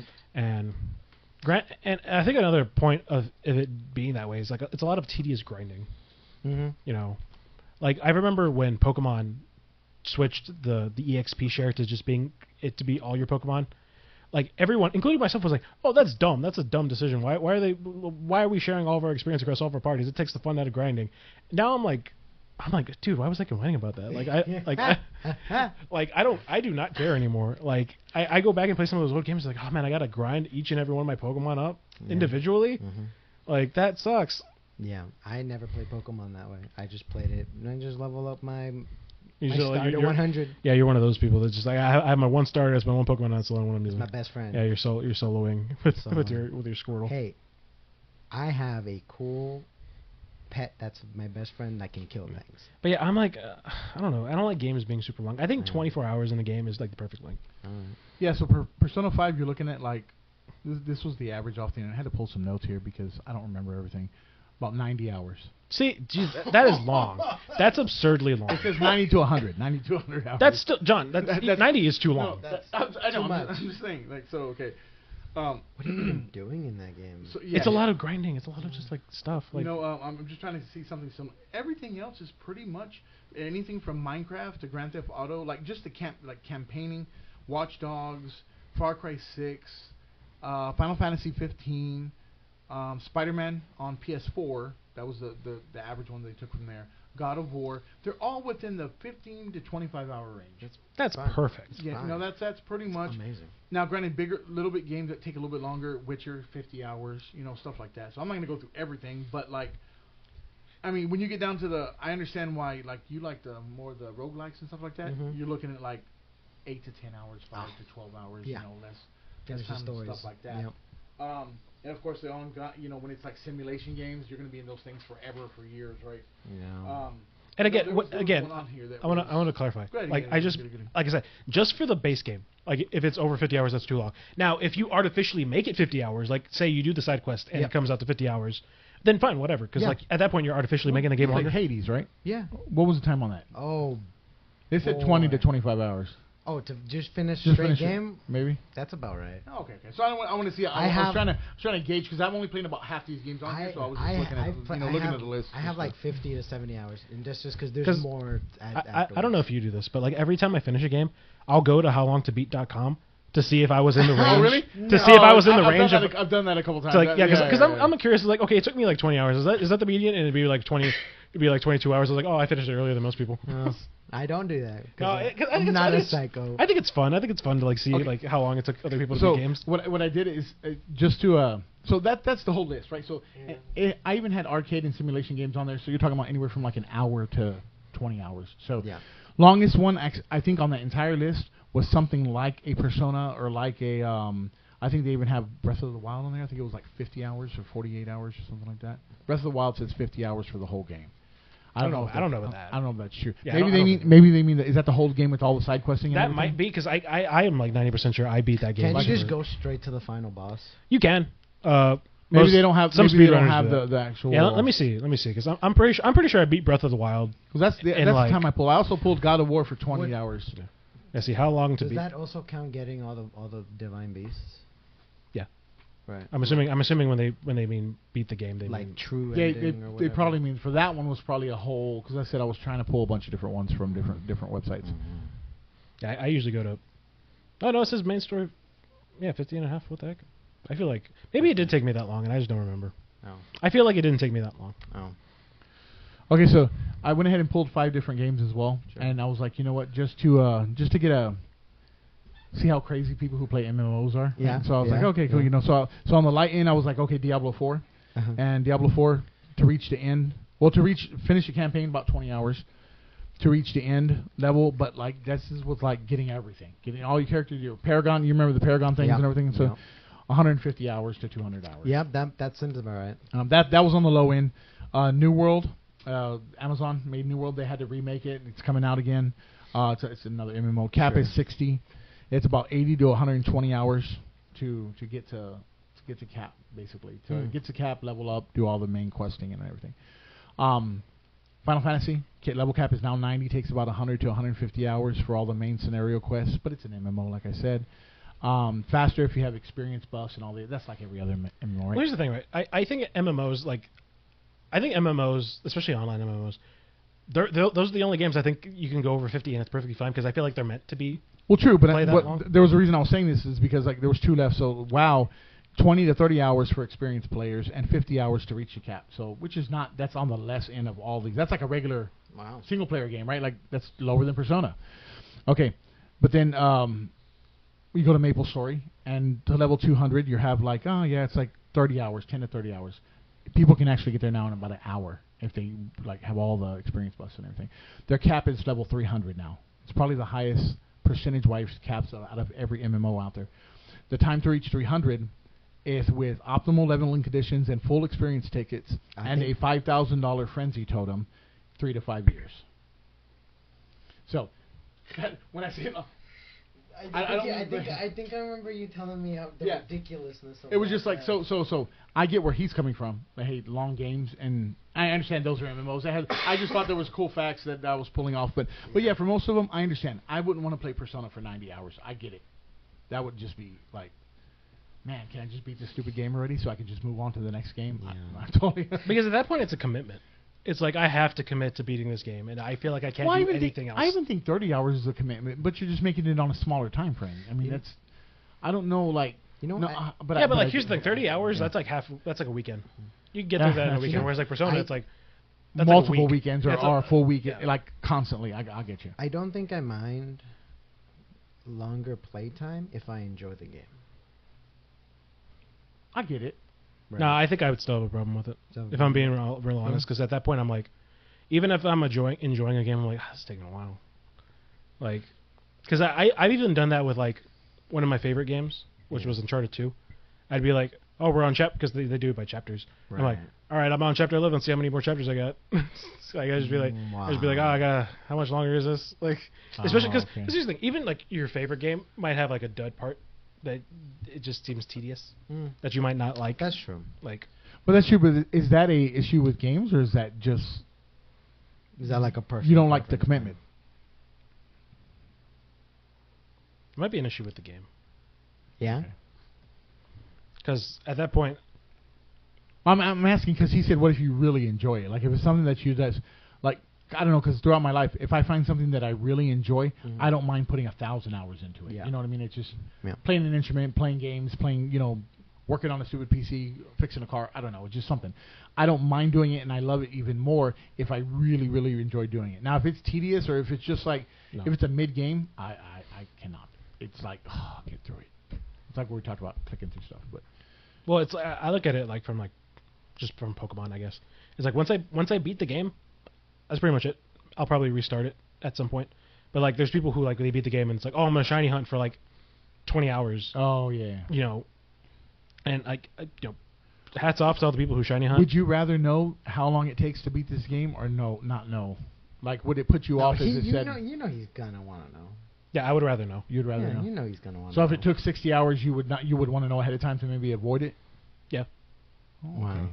That's interesting. I didn't. That's cool. Unless I'm like blown away by the idea of the game, like Breath of the Wild, like it being like 50 hours, or like even Tears of the Kingdom, which is probably about the same 50 hours. Yeah, I think it's like 50 hours ish. I'll probably put in that time because it was a good game. Yeah, I care about finishing those games, but like, and I guess this also goes into like the style of the game, right? Earlier I said I'm not the biggest fan of JRPGs. Yeah. You're not gonna. Yeah, you're not gonna spend. Like okay, we were talking about Final Fantasy. It's like I think I much preferred when they turned into an action RPG instead of a turn-based RPG. And most JRPGs that are those 90 hours are the turn-based. True. So it does take less time. Yeah. I get you. Okay. That and I just kind of think turn-based RPGs are kind of boring. Like the only one I really play is like, Pokemon. But like Pokemon's like baby's first. That's sort of That's baby's first. Yeah, it's baby's first turn-based RPG. Yeah. I don't know. I don't know. I like turn-based. Yeah, I'm not saying I don't. I'm just saying turn-based RPGs shouldn't be that long. Just an exclaimer. Well, that's what I'm saying. I'm on the other side. I like turn-based RPGs being that long. So like I was telling him the other day, like, okay, so I'll go in on a turn-based. Yeah. I'll just go to whatever low level, and I'll stay there for like 2 weeks. Yeah. And just look, run to a monster, turn-based, and just wait. Go to a monster, and it's fun to me. I don't know because it's stupid and tedious. I don't know. It's just like. Just an exclaimer: we are not saying all of these genres and types of games are bad. Yeah, I've said some things about it. You like them, cool. Whatever. Yeah, I'm not saying all of them. Yeah, we're not saying. I'm not saying all of them are bad. Yeah. I like. I'm on the boat with you too. I mean, I rock here's fast games too. Here's the thing, quicker right? games. Persona 5, even though it's at 90 hours, I still kind of want to play it because I like the aesthetic of Persona 5 and the Persona games. But see, I love the concept. On the other hand, I don't like Persona, so I would never play it. Not because of the time, I just don't like the game. So whatever you like. Yeah, fair. Everybody has their own genres. Yeah. So but I agree. I agree with like everything you said. It's just I think traditional games are not made anymore. Not made how they used to be. How they used to be. Sure. Well, because like kind of like piggybacking off of that, it's like, there's that. I don't really know what it's saying, but it's like that old way of like couch co-op. It's like, hey, get your buddies on the couch, and we're gonna play Call of Duty or Mario Party, and it's just gonna be sitting on the couch, and we're gonna play our game. That's how I played Black Ops 2. That doesn't really exist anymore. No, it doesn't. Everything unless Nintendo. Yeah, Nintendo. That's what I mean. Like, but like everything is like play it online, play it in the comfort of your own home. Like the idea of like couch co-op is dead. Like again, back when I was working at local game store, people would ask that. It's like, hey, what's a good game for like me and my kid, or for me and my brother to play on like and you're like a thing, and it's just like, well, I mean, a lot of the games that like you would play with your friends traditionally, like Call of Duty, you used to do just like Call of Duty, just single player lobby, and it's like the top and the bottom, and like they don't look at my screen, I don't want to look at your screen, and we just trust that we do it. Stuff like that doesn't really happen anymore. It just doesn't exist. No. Or if it does, you have to kind of like go out of your way to like do it.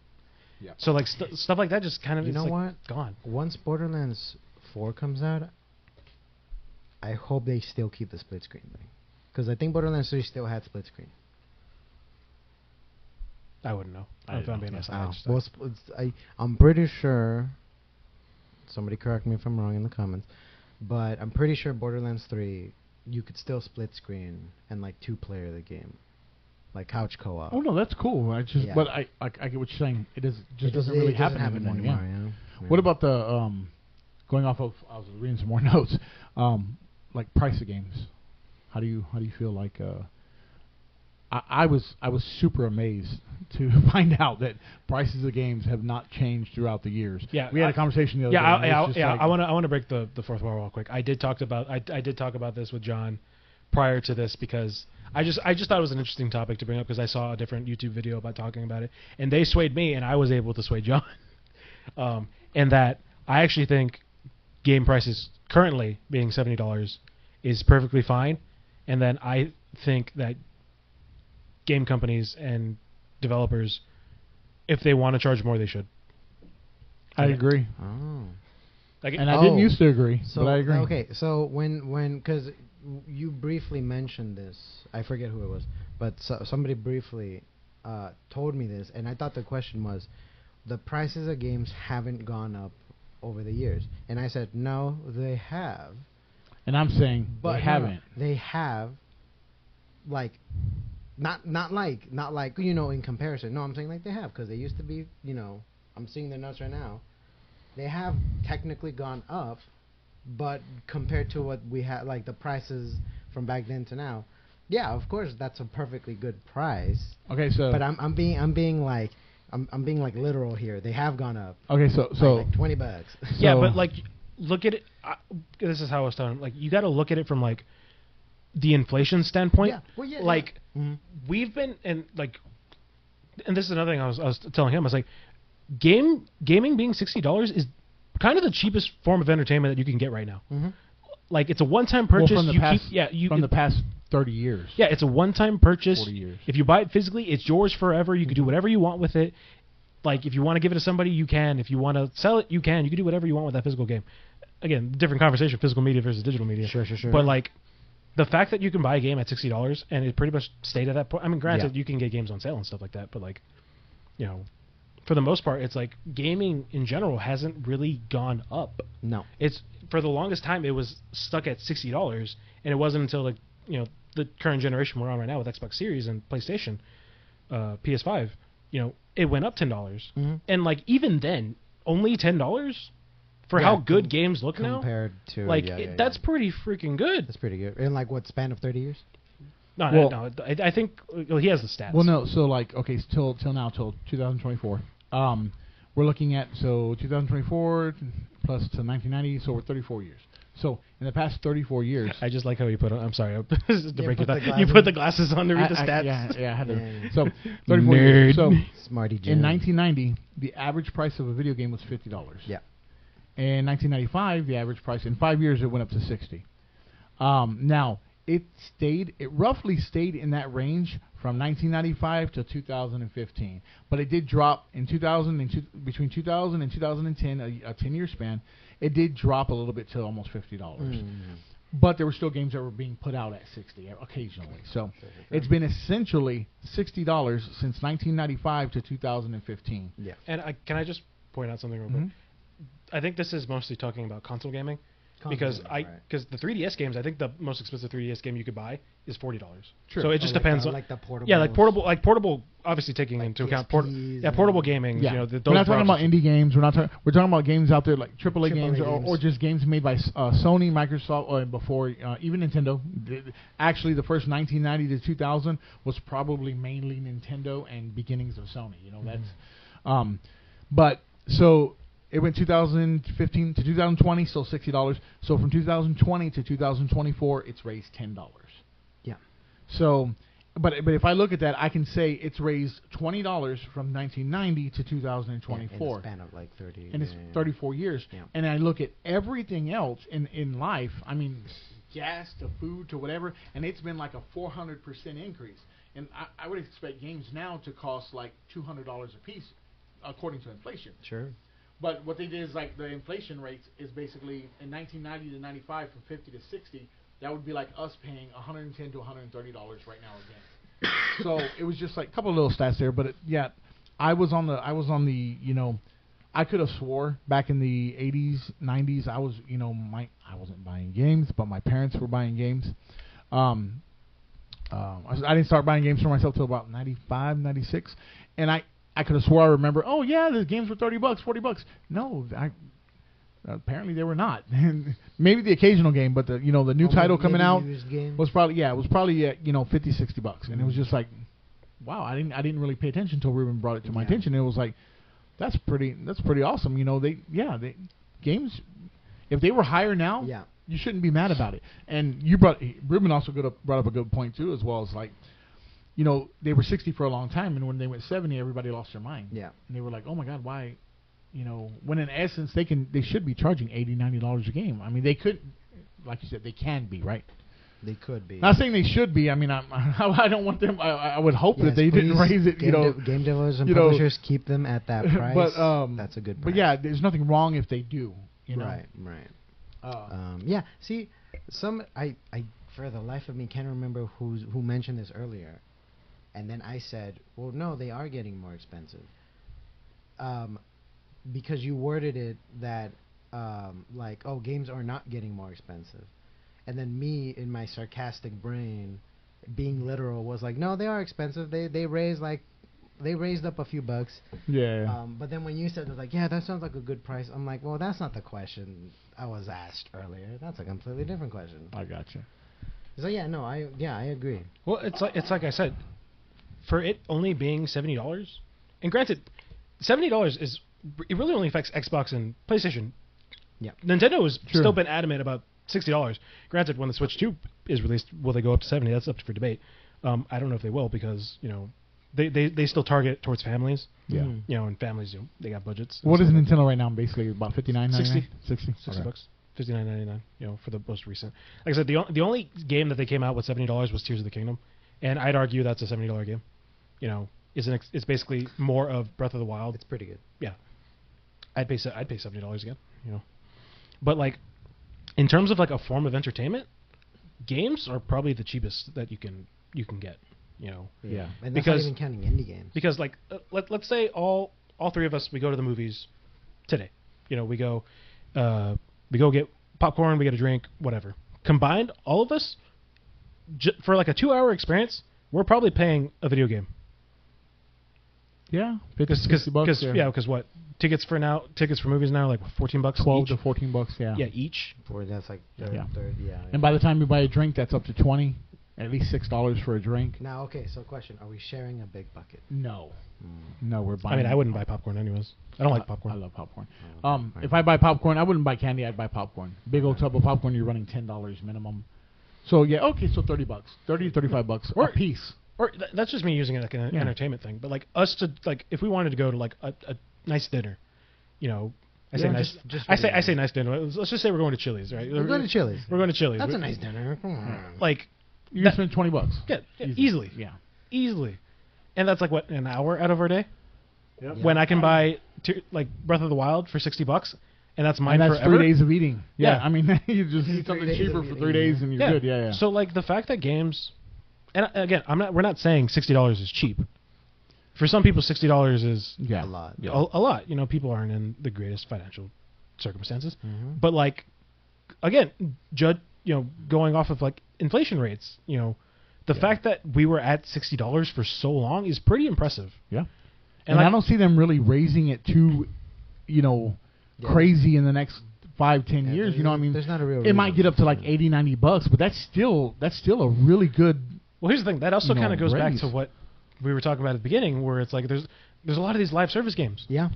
where it's like they're just getting you to pay and constantly keep paying, and like Yeah.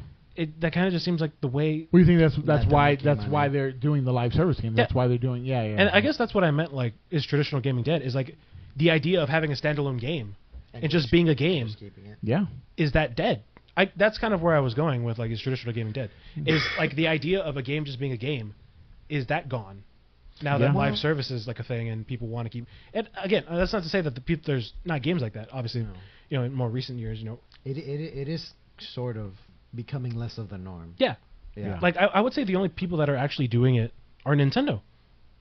And I think that's because they pride themselves on doing those types of games. Yeah.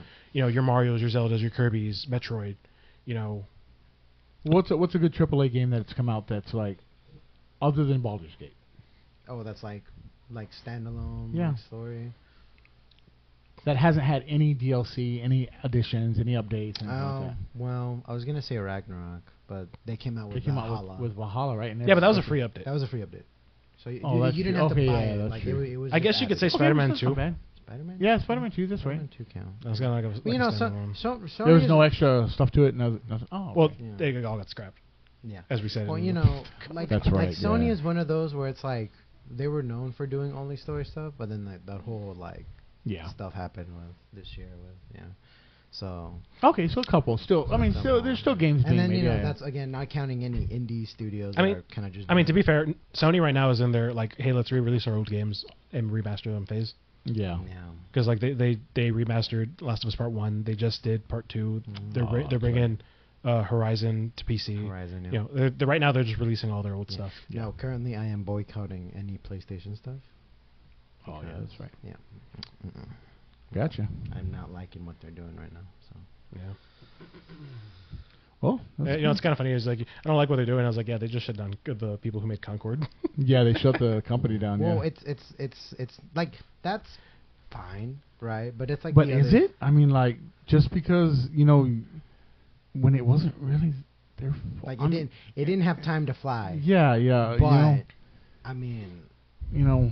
like We're gonna stop your game, and by the way, you're fired. Yeah. You know, like. Well, I was talking about this with you, before, I think it was yesterday, at the time when we were recording this yesterday, because Microsoft also, the CEO, he got a big pay raise or whatever, Yeah. and they ended up shutting down another studio. Over the course of the past 2 years, haven't they shut like 6 or 7 studios down? Yeah. Like smaller studios. Yeah. Or they're acquiring and shutting down or shutting down. What, yeah. what was that one studio that did Hi-Fi Rush? Didn't they get shut down? Oh Yeah, my they got God, shut yeah, down when I too. heard that, it was so sad. I forget what the studio. Yeah, it's like they buy these people, and then they release their game, and then they're like, well, the game didn't do good, so we're just gonna shut it down, and like, you can't really blame the people who are working on it all that much, because Yeah, no. at a certain point, you have to blame the people who are in charge of those people. Yeah. Well, yeah, like I said earlier, it's like don't blame developers that much. They're kind of just doing their job. It's the publishers that are kind of pushing them to do certain stuff. Yeah.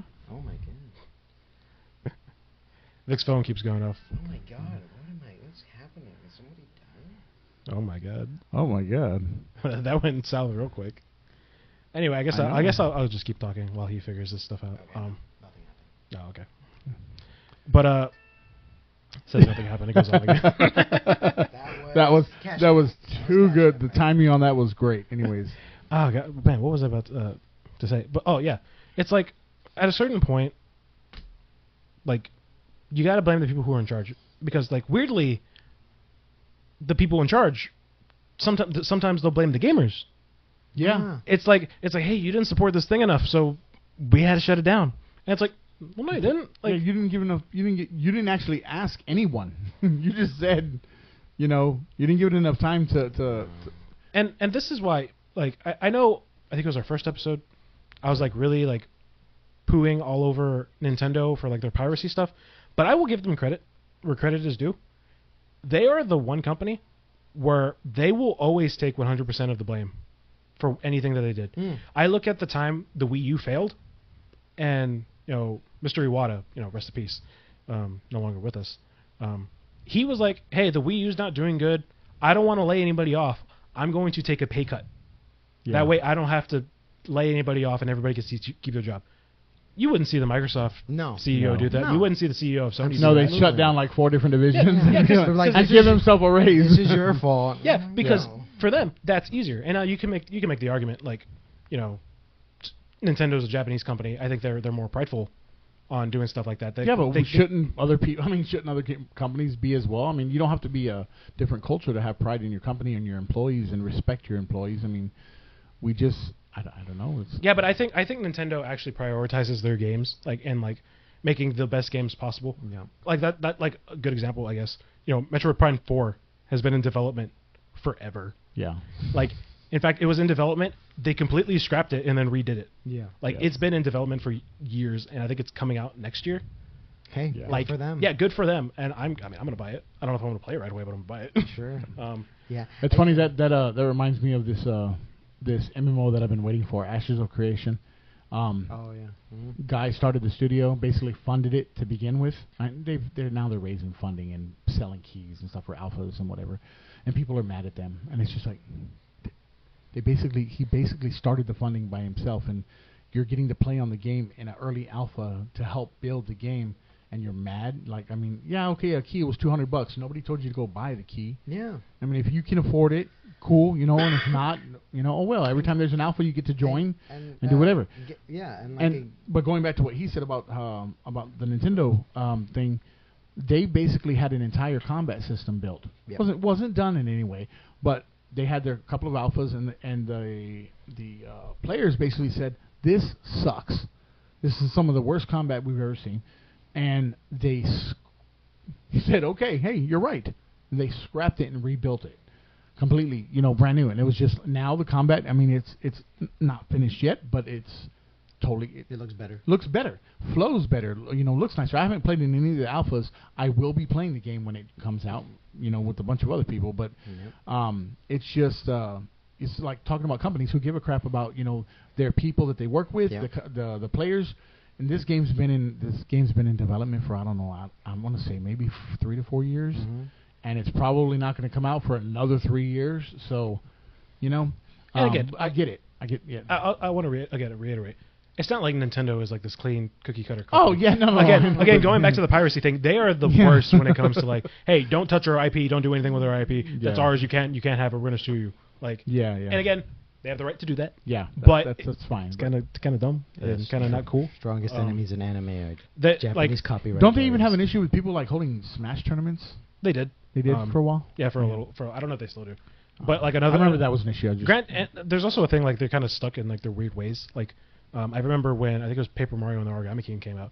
Everyone was like, not dunking on the game, but like people were like, oh man, why are the bosses are literally like a thing of color pencils, a stapler, and it's like why can't we get cool bosses like from like the Thousand Year Door, and basically came out being like, oh well, we were told we can't make new characters for Mario. It's either use the old stuff or that's it. We're not really allowed to make new characters. So here's a stapler. Yeah. Here's a bunch of color pencils, and like that kind of sucks. Yeah. Like it's like just let them do their thing. Like just let people be creative. Yeah. I think we've said that before. Just let people do their thing. Let people be creative. Yeah. Because if you let people be creative and they make cool stuff, people will buy that cool stuff, and then people can keep making that cool stuff. Yep. And it's just a cycle of and earnings. You can make more cool stuff. Yeah. Just let people do things. Yeah, that's why I love indie studios. Yes. So go and support local indie studios. Yes. Local indie studios. That's the big takeaway from this entire episode. Support traditional gaming is kind of dead, and support indie studios. And with that, I think we'll end this portion of the episode here. Yeah. But now it's time for the pack opening. It's that time of the week. We open packs for us to enjoy. That was a nice I don't know if that's a theme. Whoa. Anyway, you guys know how this works. Music to that. I don't know. Yeah, let's go for it. All right, so you guys know how this works. I'm last. We basically roll to see who picks their pack first. I rolled a 1. That was a 4. And that was a 1. So me and John will have to re-roll. Wow. I got a 3. What I say before? Loaded dice. Okay, John go. Okay, Four. so John gets to pick. John, you can pick. Yeah, I'll take that. Tarantula or Terapagos. Okay, well, okay, so I guess I will pick the Terapagos. And Vic, since he won, he can go first. Ooh. None of us pulled a hit last time, so we are still at 4, 3, and 4. No, 4, 3, 5. Yeah, 4, 3, and 4. Aren't you 5? You got No. a hit the last time when No, we didn't, right? no, Okay. no. Sorry, You my and I bad. both got the Alakazam. Roll the footage. Oh, that's probably not. Anyway, last time I checked, me and John are both at 4, so it's 4, 4, and Vic's stuck at 3. 3. Yeah. That's right. Yeah. I don't know if we're actually going to roll the footage. I'll check it out here. Okay. But, like, you know, it was Thought you were ahead. No, Okay. we're 4, 3, and 4. Then that's even better. Awesome. Yeah. So anyway, you guys know, whatever we get, it's a hit. And, yeah, we're basically going to open. As per usual, the code cards will be, or the codes will be right here. Okay. We will keep one of the digits out, so it's fair game for anybody who wants to use it. But yeah, we will do that. I got a lightning energy, not that anybody cares, Fighting. and a fighting. Hey. All right. All right, so Vic, let's see how good your Pokemon names are this time. Lilip. Yeah, little leap. Bombardier. Yep, or Bombardier. Bombardier. Wow, thanks for telling me. Electabuzz. Yep. Lechonk. Yep. Crabominable. Yep. Talonflame. Yep. Salazzle. Tauros. Raboot. And Raging Bolt. All right, so Vic got just a normal hollow, but normal hollows aren't good because they're always guaranteed. So let's see. So Vic is still at 3. John has the ability to get in the lead. So let's see what he gets. All right, we got it. Oh, what am I doing? Yeah, John needs his reading glasses because he's He's old. Old All right, we man. got a Tauros, Okay, a Fido. Fido. Fido. I know. That's hilarious, Fido. Okay, Applin, Crabrawler, Electivire, Veluza, Swalot, Yep. No, swallow. Swallow, because it swallows. Morototem, Yeah, Mo. Morototem. I don't know why I said Rototem. Morototem, Crabominable, Okay. and Melmetal. All right. Also got a hollow. So I have the chance So I got to be pulled in the lead. Dud. Or maybe we'll all get duds again. I don't know. We will find out. I have Scorbunny, Antique Cover Fossil, Whoa. that's a mouthful. Pancham, Duraludon, Veluza, Briar, Electivire, Cyclozar, Togedemaru, and I also got the Raging Bolt. Nice. So we're all tied still. Yay! We're all tied. We're all losers equally. Great. Nice. And this is the second time I've pulled the same hollow as one of you. Because like I said, last week I pulled the Alakazam that you pulled. Alakazam, yeah. And now I pulled the Raging Bolt that you did. Yeah. So what I'm saying is that someone's rigging my cards. It's got to be. Someone's rigging my cards. Got it. I think it's the local game store. Yeah, local game store is doing it. That's Anyway. what I'm blaming. Yeah. Anyway, guys, we hope you guys enjoyed this podcast. One of a bit of the longer ones that we've done.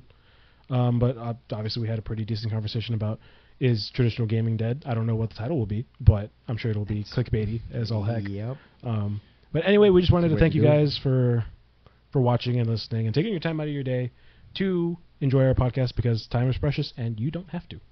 So anyway, I guess that's it. We're going to sign off now. See you guys next week. Peace. Thanks for watching. Later.